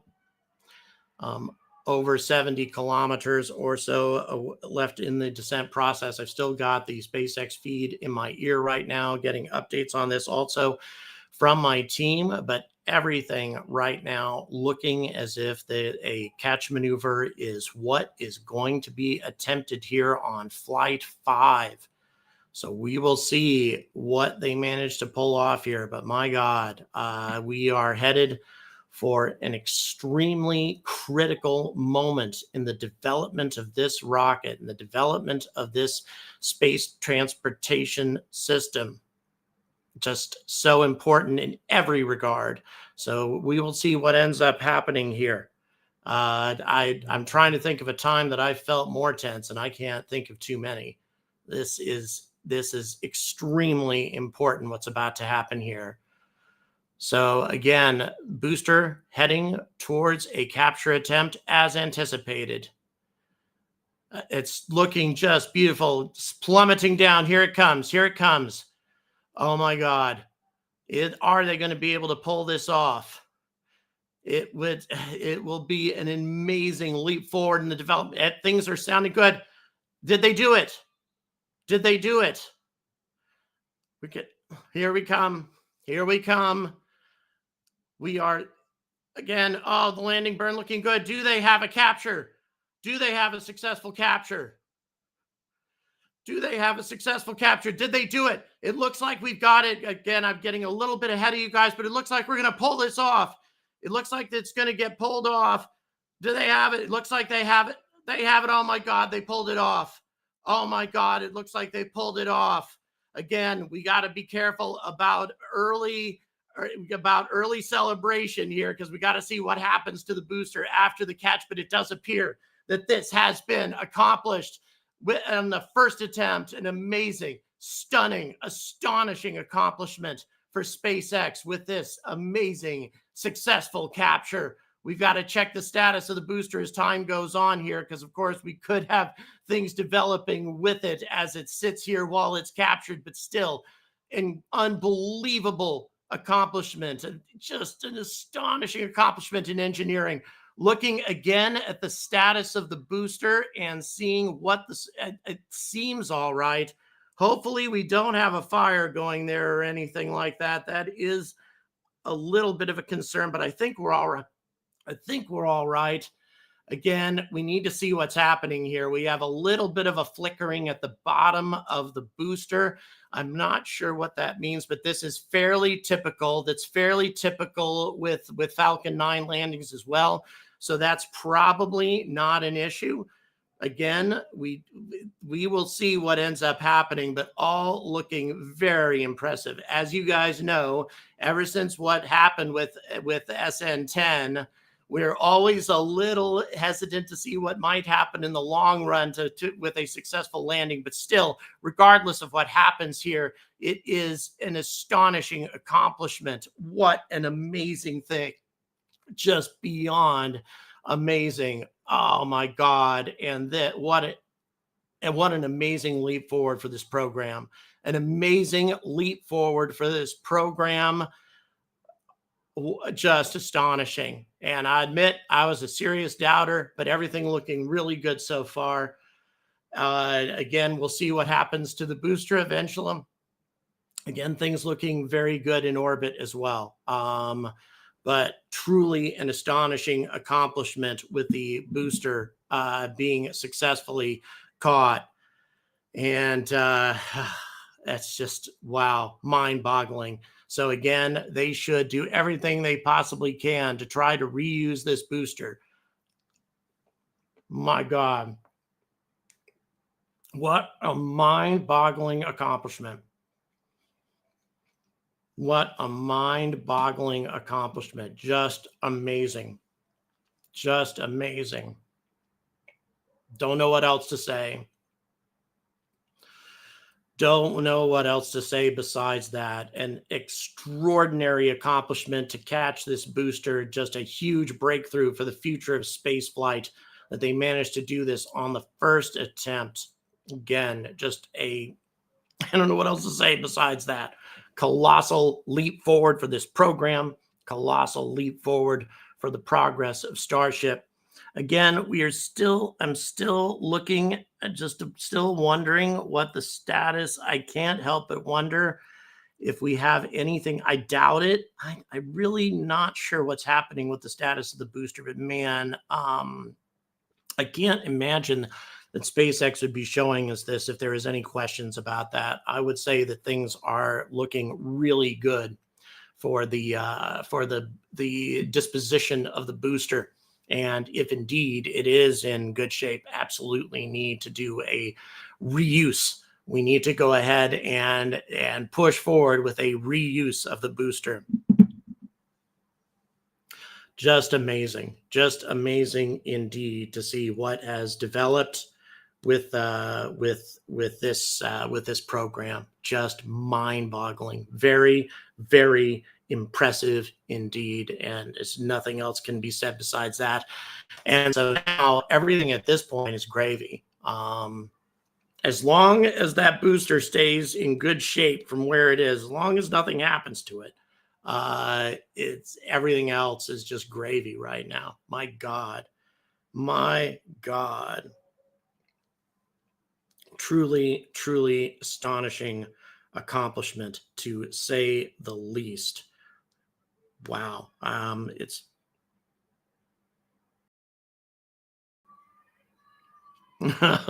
and amazingly, X as a rebroadcasting platform actually works successfully as well. That's a huge accomplishment as well. But indeed, what an amazing thing to have happened. Again, everything looking just fantastic for this landing. Truly astonishing.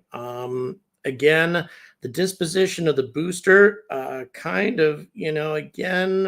wondering what kind of shape it's in and all that. But so far, I mean, things look good. Looks really good. So we'll see. We will see what the state of it is once they have a chance to check it out. But I am beyond impressed with this. I would say surpassing everyone's expectations of what could have been accomplished with this catch attempt on the first try. My God, wow, super impressive. So the only thing that remains at this point now is and again, this is all gravy, but given what SpaceX just did, I would not be at all surprised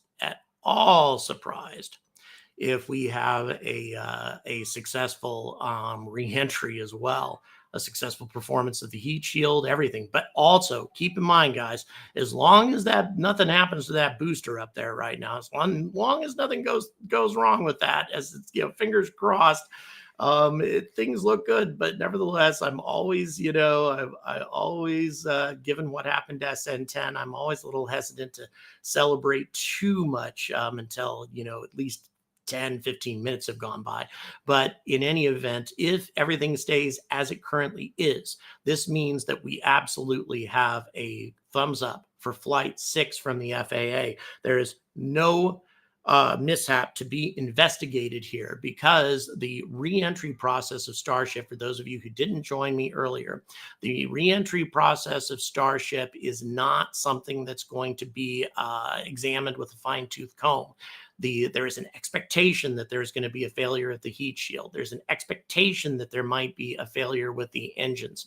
All of these things have been anticipated. So if there is a failure with any of those processes, it is not something that's going to cause a mishap investigation, which means Flight 6 should be happening very, very soon. So, yeah, as long as Starship doesn't deviate outside of its reentry path, which I don't see that being an issue at all. I think that that's very likely. Then I don't think that we're going to have any issues whatsoever. John, thank you so much for the $20 Australian. Yeah, I'm sure we're going to see him doing cartwheels. I'm sure we're going to see everybody at SpaceX doing cartwheels. This catch was as beautiful as it could have been, regardless of what happens just to Super Heavy now. I mean, even if, 30 minutes from now, something weird happens with it or something, the fact that they were able to conduct this process at all, the fact that they made this happen at all, represents just a colossal leap forward for the program. And that's all there is to it. Truly astonishing, and something that's going to mean a lot for the future, not only of Starship, but for space flight in general, especially if the booster can be reused. That's going to be a critical thing. The state of the booster after the landing and whether or not it can be reused. Go ahead, please. Yeah. Yeah, it's a team member pointed out, and this is probably true, is they're probably going to dismantle that booster to examine every component to see how well everything held out, that the value of the booster and the opportunity to study it is far greater than the opportunity for reuse. So I'd say I agree with that. I think it's unlikely. Another suggestion just came in. Cut it into small pieces and sell it. Yeah, I'm sure they could get a pile of money for that. So everybody, please stay tuned. And if you haven't liked and subscribed, please do it now. I really appreciate the huge crowd that we have. I want to express my appreciation for the super chats that have been coming in. Once again, to remind you, I'm here in Milan covering spaceflight, and I'm sure everybody tomorrow is going to be talking about this at IAC. Everybody is going to be talking about this.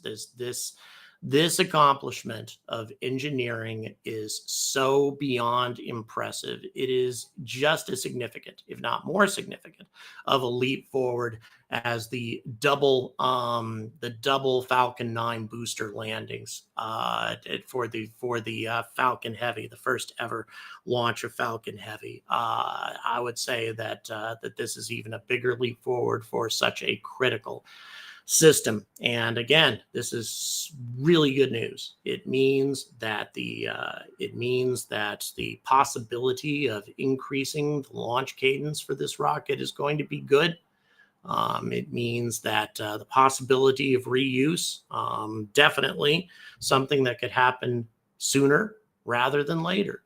And now we need to see what's going to happen with Starship. Again, regardless of what happens here, as long as it doesn't completely miss the landing zone, and I can't imagine that they're going to foul that up given how precisely everything else has been going during this mission. Nothing else that happens with Starship is going to create a mishap. The FAA has given the go-ahead for Flight 6, and frankly, I think we're going to see a lot of other go-aheads too. If depending on what other information SpaceX wants to gather, what else they want to test. But the leap forward that they took here was so significant. I can't help but wonder what else there is to accomplish in Flight 6, aside from maybe if they're going to dismantle the booster from Flight 5, then the one that they can successfully capture for Flight 6. Once again, I'm assuming that they're going to be able to start doing this routinely, given how impressive this last time was. Maybe they'll go ahead and reuse that booster. Because that's where they need to get here. Okay, so we are moving towards a reentry process. Again, all of this is probably the prospect of reusing the second stage of Starship is going to be a lot more challenging than the reuse of the Super Heavy, simply because the FAA is going to probably take some time before they're going to allow this thing to re-enter over the continental United States and try to land at the Boca Chica landing facilities. There are no other real optimal landing facilities like in California or anything else that could be used.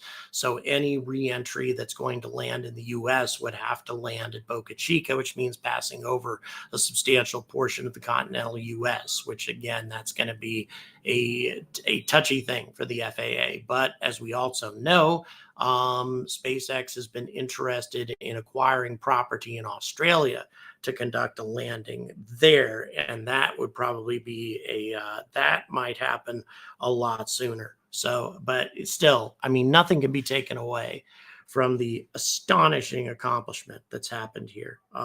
Truly astonishing accomplishment, the successful capture of what appears to be an intact booster.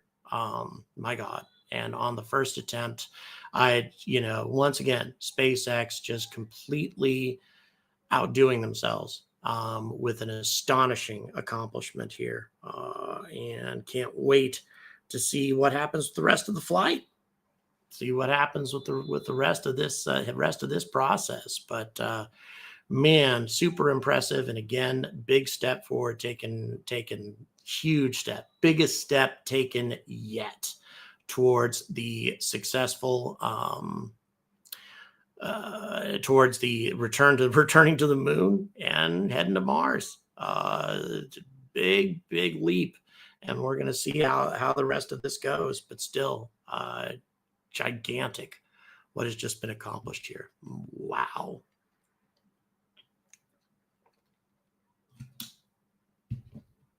We're also going to wait to the cool down time. The booster is important. Something that was brought up by a member of my team. That is significant. Cool down time. An interesting point was just brought up, and that is a very good point that was just brought up. The Super Heavy booster, they couldn't put cryogenic propellant right back into this thing. It's going to be interesting to see how long it's going to take for this thing to completely and safely cool down to where it could potentially be reused. It's same day reuse based on what we've seen, could be a ways in the future, but still, reuse it in a week, that would still be a huge leap forward, unbelievable leap forward compared to what we've seen in the past. All of these All of these are minor considerations right now compared to the enormous leap forward that was taken today. And for those of you who watch my channel, you know that I'm much more critical and cynical than most. I am a lot more exacting in terms of what I define as being a complete success. This flight already is a complete success. No question. That successful capture of the Super Heavy booster represents such a fantastic leap forward that the disposition of the orbiter is relatively unimportant. Right now, ultimately, we want to see this orbiter do just as well as the Super Heavy booster did. But nevertheless, what happens with the rest of it, as fun as it's going to be to watch this, it's going to be it's going to be very interesting indeed as we see all of this develops. Currently altitude of 212 kilometers. I don't think that orbital altitude is a whole lot different than what we saw before. Hard to say. Also, you know, if we're talking again about minor considerations, I can't help but wonder how much payload this thing's going to be able to carry with the new heat shield. The new heat shield, I think, is substantially heavier than the ones that we've seen before. And we already have a lot more mass to this rocket than was ever originally intended because of the stainless steel construction. As many advantages as stainless steel brings, the fact that it is so much heavier than a lot of other people, as heavy as it is, it has brought a lot of advantages, but at the same time, its weight does present more of a challenge to the kinds of payloads that Starship can carry. Again, these are relatively minor considerations compared to the massive leap forward that's been made overall here. We should be getting fairly close to the re-entry point with Starship right now. I'm not sure how far away we are, but I know that it's usually about half an hour or so from the launch point. But regardless of what happens, as I've said a number of times now, regardless of what happens, this flight. All right, so we're only about halfway through. Okay, I guess I was a little bit off there. We're apparently at about apogee at the moment with the orbit, so we still got a little ways to go as far as that's concerned. By the way, beautiful, beautiful displays coming to us via Starlink, and the cameras on board. Few fragments flying away. Again, that's nothing unusual. Interesting, though. A few more fragments than I'm accustomed to seeing. That may simply be because we have a better quality imagery than we've had, or it may be we can see it floating away in the background. I'm sure somebody's going to think that that's a UFO out there in the distance or something. For those of you who know that I love covering UFO topics, and nevertheless, most of the times what we see in these orbital footages are this kind of stuff. Pardon, go ahead. Go ahead and repeat. Something's happening with the booster. Something is happening with the booster. Okay, it looks like we may actually have a fire going on the booster currently. I'm going to try to bring you some updates on this. Just one second. But we may have something happening. Once again, we can't say this for certain. This is all speculation. This is all speculation. But nevertheless, we are trying to get more information on this. Oh, wow. Oh, wow. Okay. Bear with me for just a moment here. I'm trying to get some updates on this situation from the boosters. Oh, God. Yeah.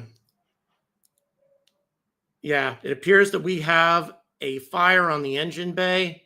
It's hard to say for certain, once again, but it appears that we have a situation developing. Something just happened. My God, something just happened.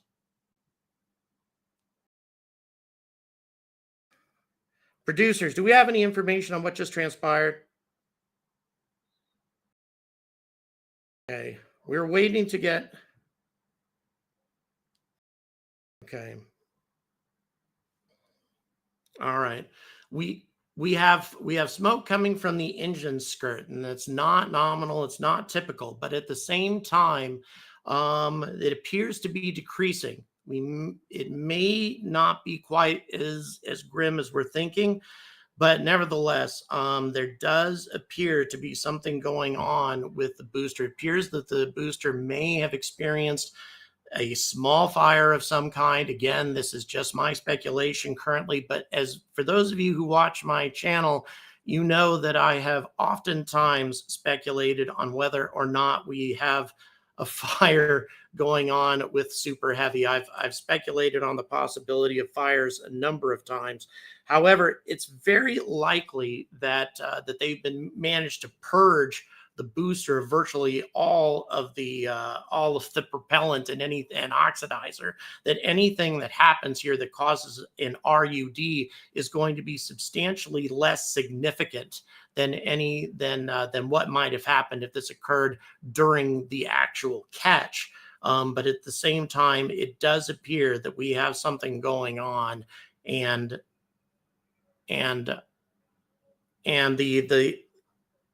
we have some, again, there may be some internal fire suppression going on, but I see no evidence of fire suppression happening. Any evidence of fire suppression coming from the orbital launch mount.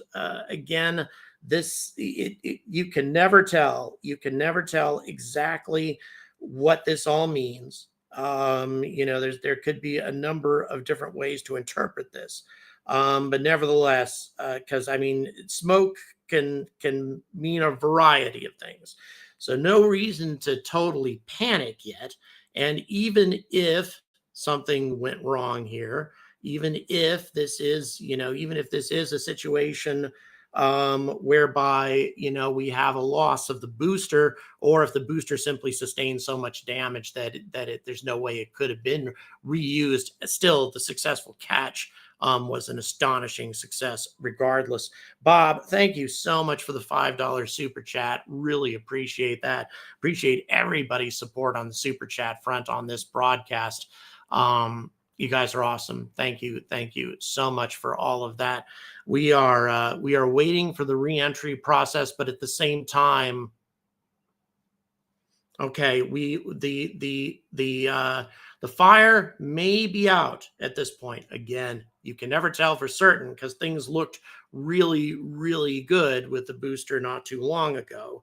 And then all of a sudden we had a situation developing. But the latest update suggests that the fire may hopefully be out. But we will see. We will see. Right now, by the way, Starship is in a has passed its apogee long ago. Its speed is increasing. It looks like we're going to get a reentry here very soon. Again, a lot of the stories suddenly shifted to the disposition of the booster. It was being observed by a number of folks out at Boca Chica and others that something was amiss, that there was definitely a fire of some kind going on, but there's evidence that maybe it has gone out at this point, or at least it seems to have subsided substantially from where it was before. Nevertheless, any sort of fire at all, it could, obviously that's not awesome, but at the same time, the leap forward that was taken here was so substantial that regardless of what happens at this point with the disposition of the booster, is still a pretty big success. I would say the only thing that would cause a footnote or an asterisk to be put on the success would be if the booster were to explode at some point in the next few minutes. Doesn't seem likely now that the fire seems to have subsided. Let's certainly hope not. If the booster has sustained enough damage from the fire to where reuse, if assuming that reuse was even a possibility, if it sustained that much damage, I would say that that's still not that big of a deal, because those are little things that can be tweaked and such. But nevertheless, looks like we're getting some more information now, and it appears I don't see any evidence of that fire continuing now. We had something going for a while, but it looks like we have a good situation out with the booster at Boca Chica at this point. So again, we'll keep you up to date on what's happening here. It's always an exciting process with every Starship launch. Oh yeah, and if we want to talk about an extreme, since we've had so much success today, since we've had such a stunning success, if we want to talk about something that's more disappointing, New Shepard is about to fly today. Blue Origin is going to fly their suborbital rocket here. Not too much time. So in any event, if any of you guys are interested in watching that, I can't imagine why. Go ahead, please. I'm sorry. Please repeat.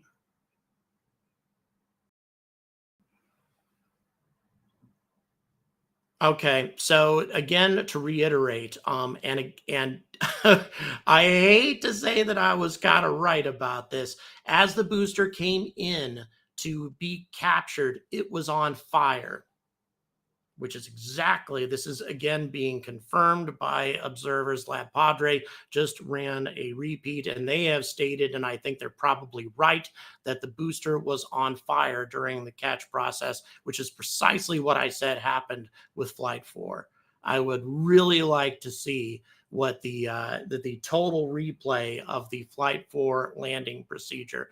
But the booster, based on the observations we have at this point, it was on fire. It's such a wonderful development. Okay. All right. I've got it. Can you go ahead and, yeah, unfortunately, we can't send you. All right. Yep, there it is. Very clearly, we had a fire on the booster during the landing process. Very obvious that that was taking place there. But again, the landing took place successfully regardless. So it'll be interesting to see what the FAA's interpretation of that is. Depends on how significant the fire was. Obviously, it didn't destroy the booster. Obviously, it seems to have been extinguished. So whatever it was, it wasn't that incredibly serious. But nevertheless, it does appear that the booster was on fire during the landing process, which, again, I have been arguing for months that the booster was also on fire during the landing, the Flight 4 process. I'm waiting for a response to my Freedom of Information Act request on that. Again, overall, I don't think that matters nearly as much as the fact that they caught the booster. I don't think that is nearly as important as the fact that the booster was successfully caught. But nevertheless, it does add a little bit of an asterisk to all of this. And it also begs the question, did this happen with Flight 4? And if it did, then this wasn't something that was discussed. And I think that makes this situation makes that even more of a valid question, something that needs to be addressed. Go ahead, Mike.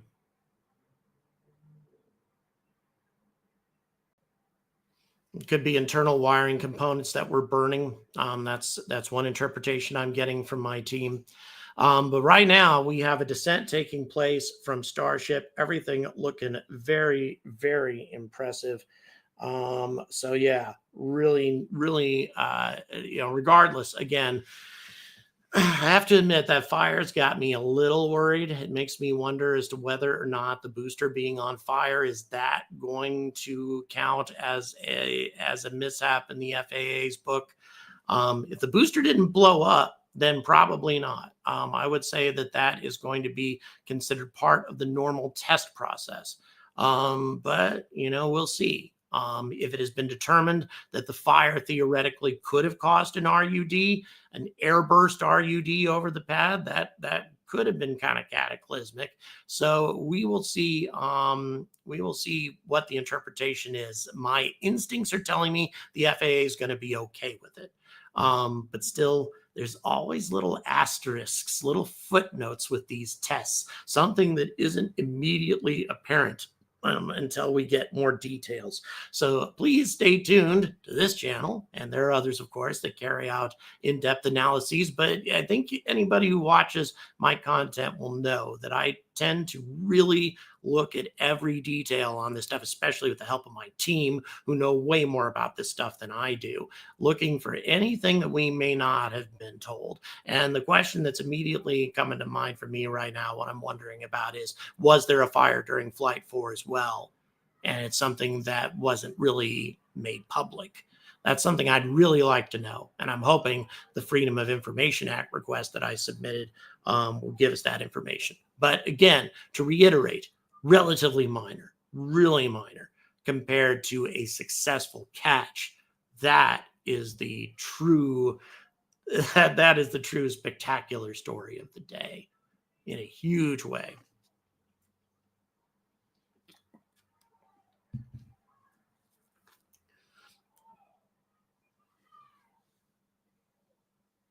Yeah. There's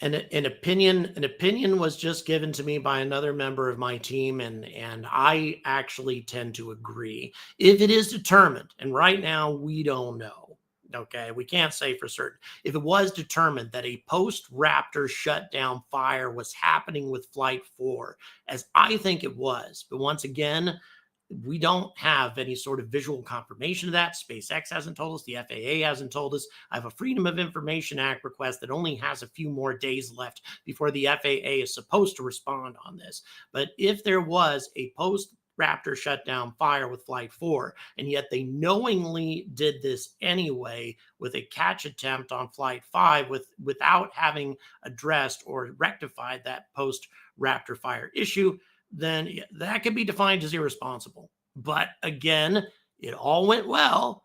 So, we'll see. We'll see how all this develops. Again, I try to err on the side of caution on both sides of an argument. But right now, the big story that we have at this particular second, assuming that nothing happens to the booster in the next few seconds, is the re-entry. And so far, looking good.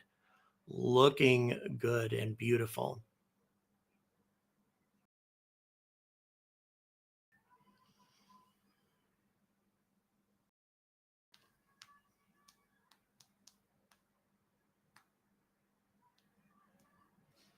Yeah. So far, the fire appears to be out.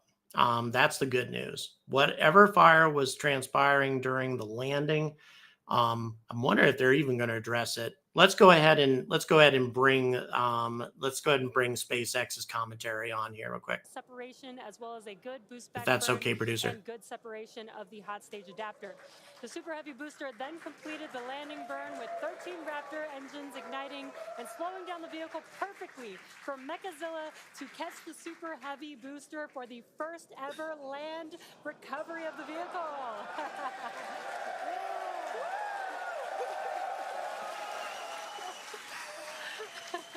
Now, it is insane to think that we're not done yet. We still have, in about 48 minutes, the ship will re-enter.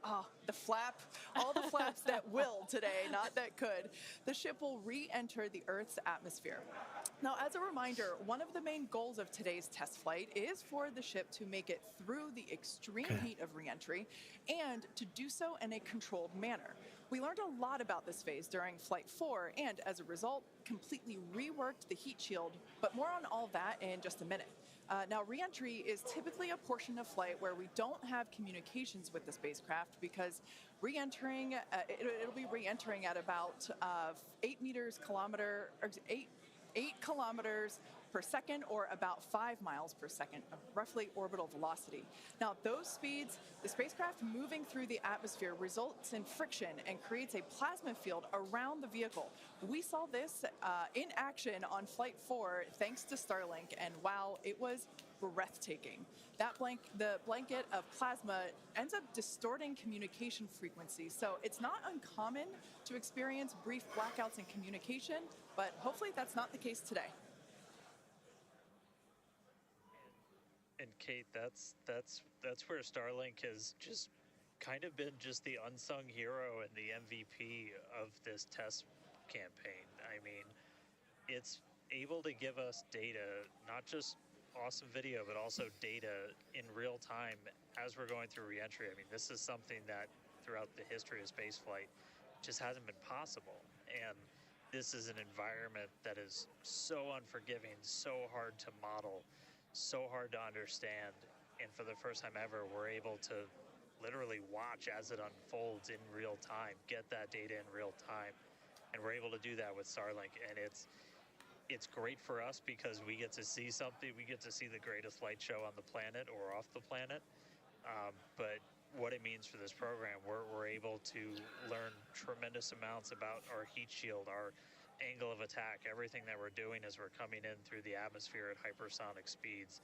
And it's, you can't just thank it enough. And also special shout out, you're going to see some additional flap camera views. We've got a really amazing team of avionics, cameras, electronics, software people who made all that possible. And so hopefully they're going to give us an even better show on the way in today as we're coming in at about 5 times the speed of sound.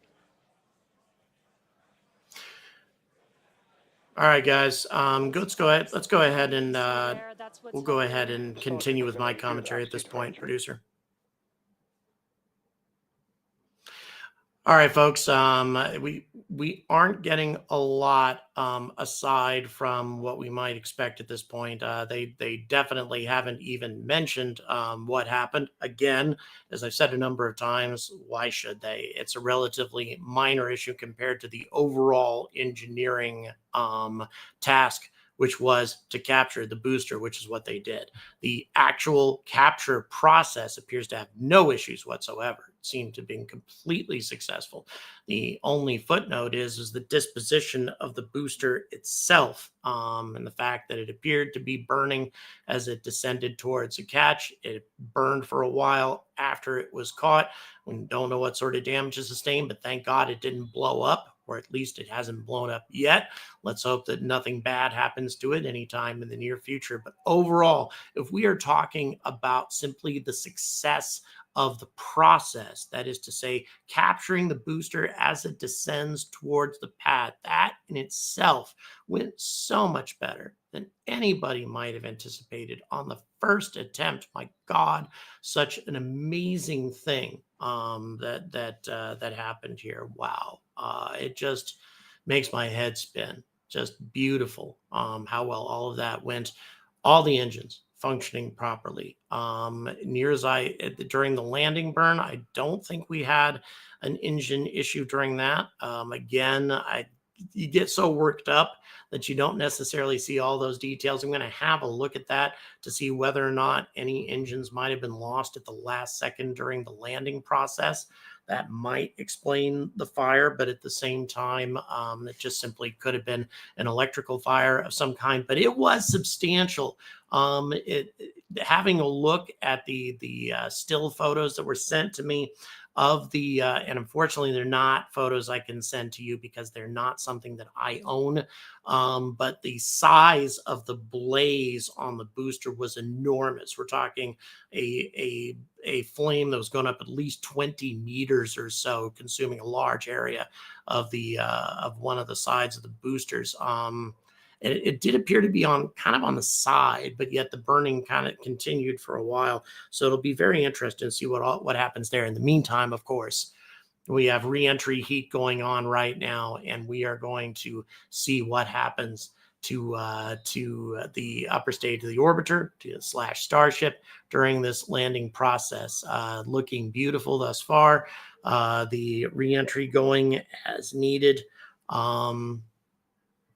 That's a good question. I would say the plasma might have a different color simply because there's an ablative surface burning off. They did add some other stuff to this heat shield to try to make it more resilient and so that it could survive this process. So it could be that we have a little bit of ablative stuff burning up, changing the color of the flame slightly. Just a theory. It's bizarre. Yeah, and it is interesting. It could be just simply a function of the camera. It does look a little different than the last time, but you know that's also the condition of the atmosphere could be different. There could be it's hard to say, but so far, yep. Also, the presence of daylight that could also have an impact on the color. But all looking impressive thus far. I mean, again, given the enormous level of success that SpaceX has had up to this point, I'm almost expecting this to go perfectly as well. So far, it's been looking really, really good.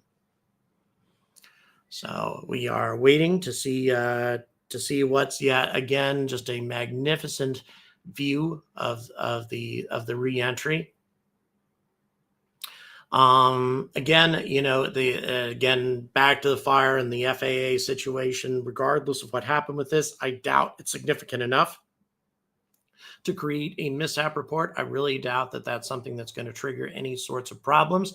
To me, that's about as minor as the nozzle blowing off during Vulcan Centaur's ascent. I would say similar comparison there. In other words, not something you really wanted to see happen, but at the same time did not have an impact on the disposition of the flight. I would say that you could interpret both of those as being quite similar. So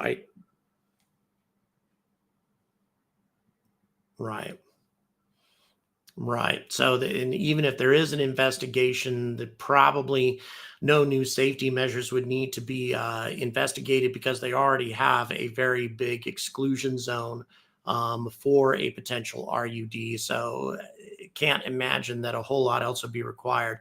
If the booster were to have exploded and if the debris went outside of the exclusion zone or something like that, that could have changed matters a little bit. But fortunately, it doesn't appear to have happened. Again, we can't see inside the booster. We can only hope that nothing nasty is going to happen to it. If the fire did cause enough damage to where they're going to have to be, go ahead, guys.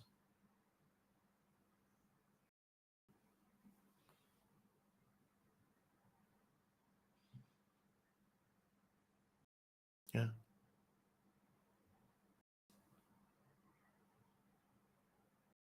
Okay.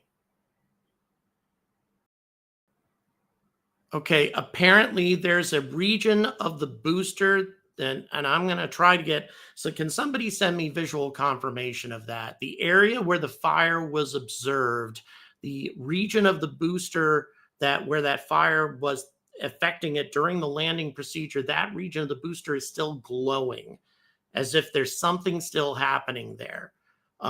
We don't know for certain. Let's hope not. During the landing process. I'm sorry, go ahead. Okay.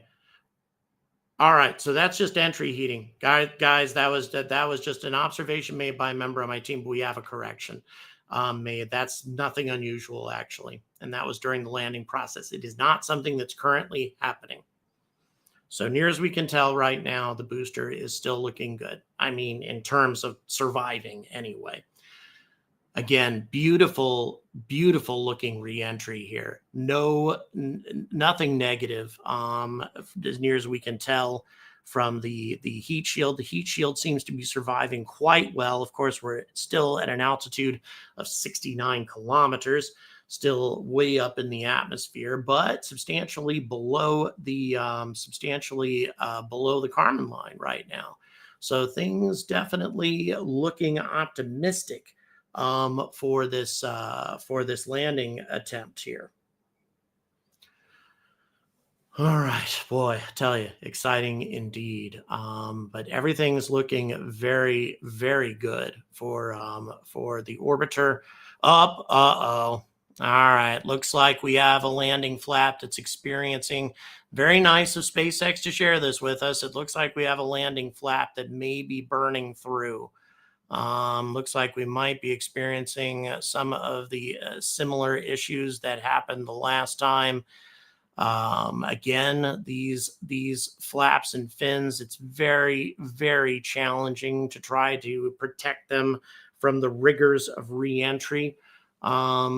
So it'll be interesting to see what happens to them in the long run. But thus far, things looking pretty good. Things are looking, overall, this has been a very good test, regardless of what happens to Starship here. And again, to reiterate, the FAA, as long as Starship splashes down in the projected landing zone, which is huge, by the way, it's a long stretch of the Indian Ocean. As long as it goes somewhere there, the FAA doesn't give a damn what happens to Starship.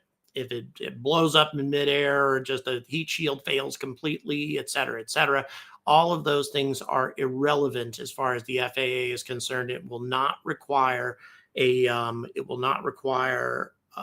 investigation or any sort of mishap. Thank you, Leo. Really, really appreciate that. Your 20th super on a live stream. Thanks so much for your generous support. Really, really appreciate it. All right. It's hard to see the disposition. Looks like we are looking at, I'm not sure if that's the same flap that we were just looking at. We will see what ends up happening. Okay, we're looking here. Interesting. I'm not sure if that's the other flap that we're looking at right now, if it's the same one. It does appear that we're having some of that same burn through phenomenon that occurred with the others, but they seem to be holding up better than they did the last time.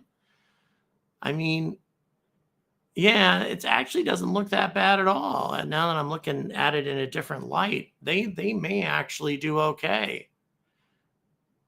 Yeah, it may have just been a reflection overall. The flaps may be holding up a lot better than I was originally thinking. That's looking pretty damn good, actually. Yeah, we'll see, but it's not looking bad.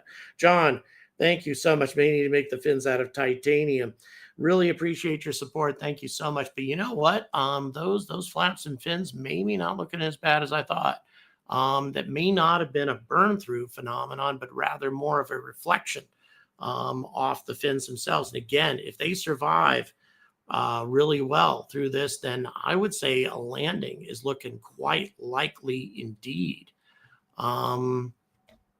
So we'll see. Right now, still kind of skimming through the upper layers of the atmosphere. Again, that is by design. They want to bleed off as much speed as they possibly can here in the upper layers of the atmosphere before they start descending further down into where the atmosphere is more dense, because that would definitely destroy their heat shield. So yeah, actually, I'd say I'm cautiously optimistic right now. It's not looking too bad. We'll see as the broadcast continues. But yeah, that's looking pretty good. Again to speed again, bleeding off rapidly. It's still going very fast. But speed burning off pretty rapidly as designed. Again, burning off that speed in the upper atmosphere as much as possible, but they're going to be dropping off you'll see the altitude drop off rapidly as the speed drops off. Again, you want to bleed off your speed in the upper atmosphere, get that speed under control, and then start bringing the orbiter down once the speed has dropped off substantially, so that the heat shield has a better chance of holding up under the punishment. Thus far, this is looking very impressive indeed. And if the heat shield survives, then the orbiter survives. And I would say that we stand a really good chance of a good-looking soft splashdown in the Indian Ocean. And that would be awesome if that's what ends up happening. Again, for those of you who have been in and out of this broadcast. Thank you so much, Pezzer. Really appreciate the 15 quid. Thank you so much for that. For those of you who have not been keeping up with the entire broadcast, a successful landing catch. I'm sure everybody's heard about that. Amazing how the booster was successfully captured. However, booster was definitely on fire during the descent, during the landing process. Again, I remain very interested as to whether or not that's the same thing that happened during Flight 4. But everything looking really good here on this heat shield during this descent. So the fire burned for a while as the booster was sitting, having been captured, but it survived the process, fortunately.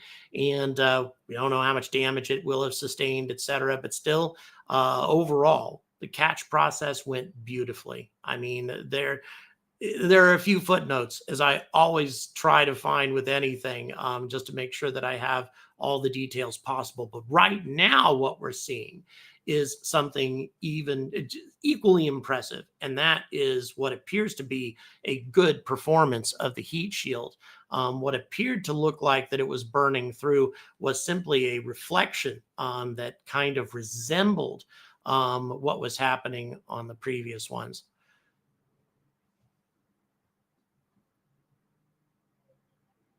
Okay, we might have something. It looks like we might have a melt on one of the flaps if you look at your top image, but again, hard to say for certain. And right now we're at 54 kilometers, still a lot of speed, but still, okay, we are starting to have a melt through on that one flap, and then they switched away from it predictably. But anyway, Mike, thank you so much for the $10. Thank you so much. I appreciate everybody's generous support during this broadcast as I'm here in Milan covering spaceflight. We are now starting to see what appears to be a definite melt through, maybe not as significant as we saw during the other landing attempt, but nevertheless, it is now starting to sustain some damage.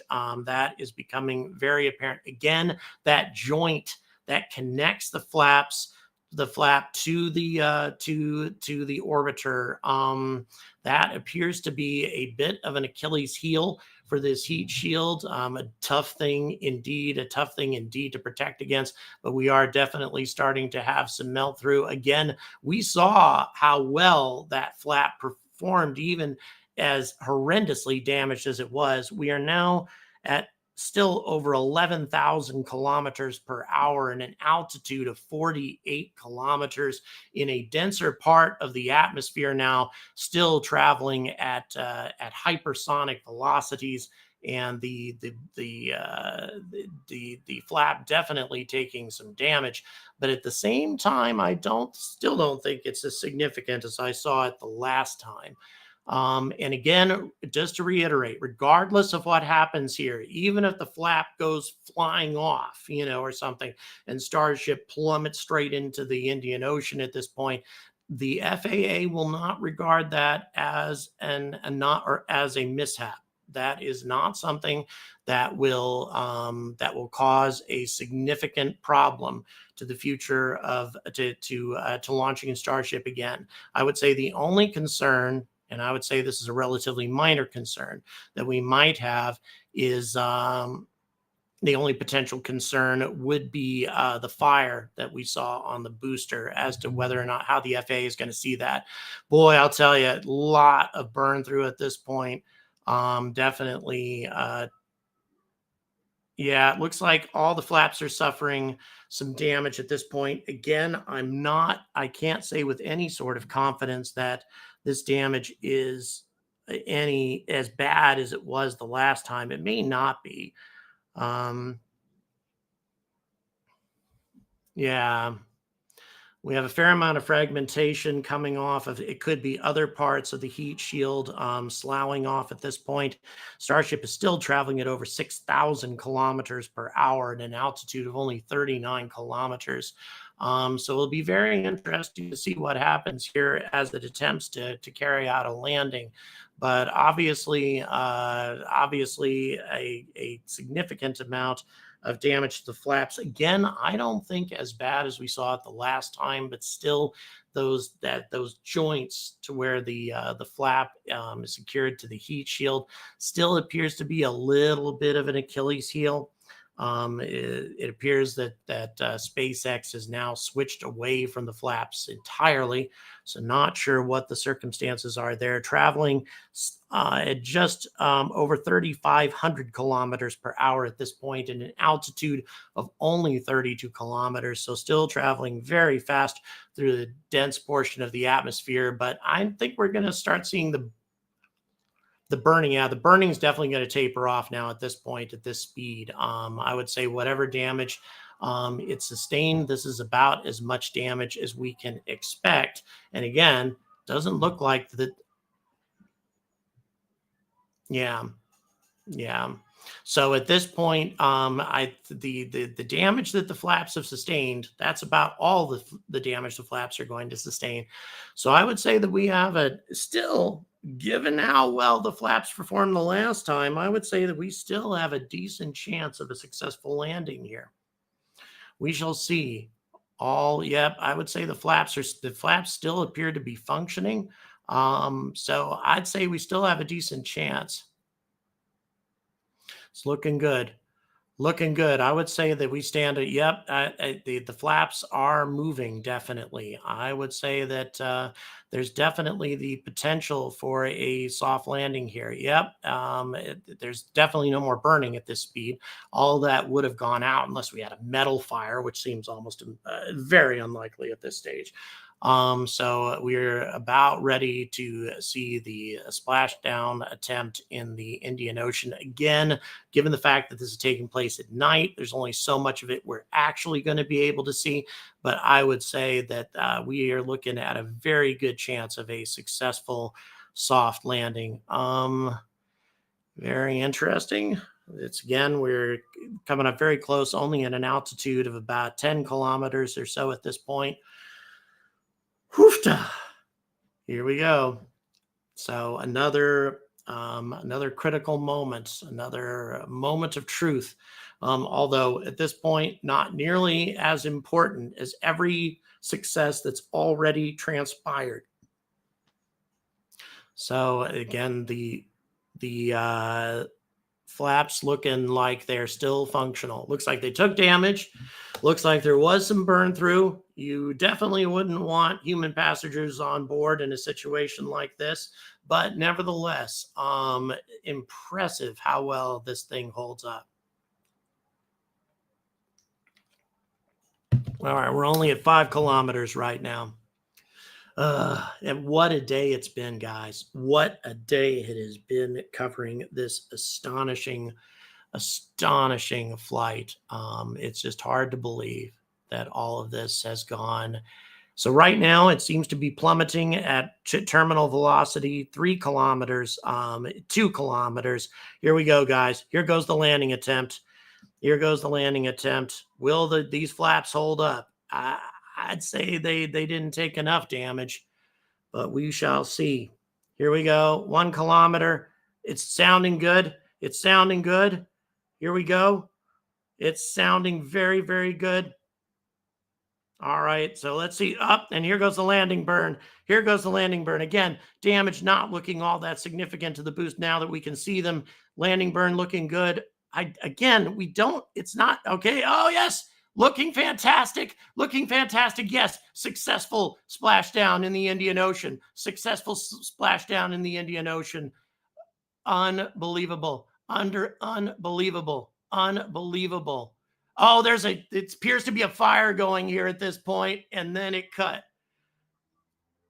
Oh my God, the booster goes up in a massive conflagration, but still a huge conflagration, a massive explosion, but they showed us this. Oh, that's beautiful that they actually showed it to us. The booster, but still toppling over. It's hard to say if that was the result of the landing, the result of who cares? What an amazing accomplishment. That was, Exactly. They knew that, right? Again, we need to reiterate exactly what this means, guys. We need to reiterate what all of this means and how perfect this actually was, okay? Let's talk about how perfect this actually was. Those cameras were there on purpose. Those cameras were there to capture the landing attempt, which means Starship came down exactly where it was supposed to. It came down precisely where it was supposed to. There's no way they would have captured that so perfectly otherwise. So yes, we have an explosion. We have an explosion, but nevertheless, could not have been more perfect in terms of how the landing was carried out and how precisely they brought the orbiter down to exactly where it was supposed to be. My God, a huge, huge exclamation point on the end of that flight, unless, and this seems highly unlikely, unless they had a string of cameras over a few thousand yards or something. I can't imagine that they did that, though. I would say it's far more likely that they had their cameras exactly where they intended to bring the orbiter down. Again, hard to say exactly why it blew up there at that point. I would say just because it toppled over in the ocean. I can't think of any other reason, and just could not have been more magnificent. In spite of the damage sustained to the flaps, in spite of the damage taken during that process, just a magnificent, magnificent, magnificent landing. I could not be more blown away by how spectacularly that went. Wow, wow, wow. So, yeah, okay. We're going to replay this, guys. We're going to show this to you again. Because of our awesome producer, we're going to go ahead and show you this whole damn thing again as this splashdown took place. And again, those cameras being there exactly as they should have been. Let's go ahead now. Let's go ahead and let's just go ahead and do it. Splashdown. Could not. Oh my God, this was so astonishing. Starting at 8 kilometers here, 7. Okay, we're just going to show that to you again real quick. My God, this is just so amazing. What happened here? That's again, the level of precision accomplished here is mind-boggling.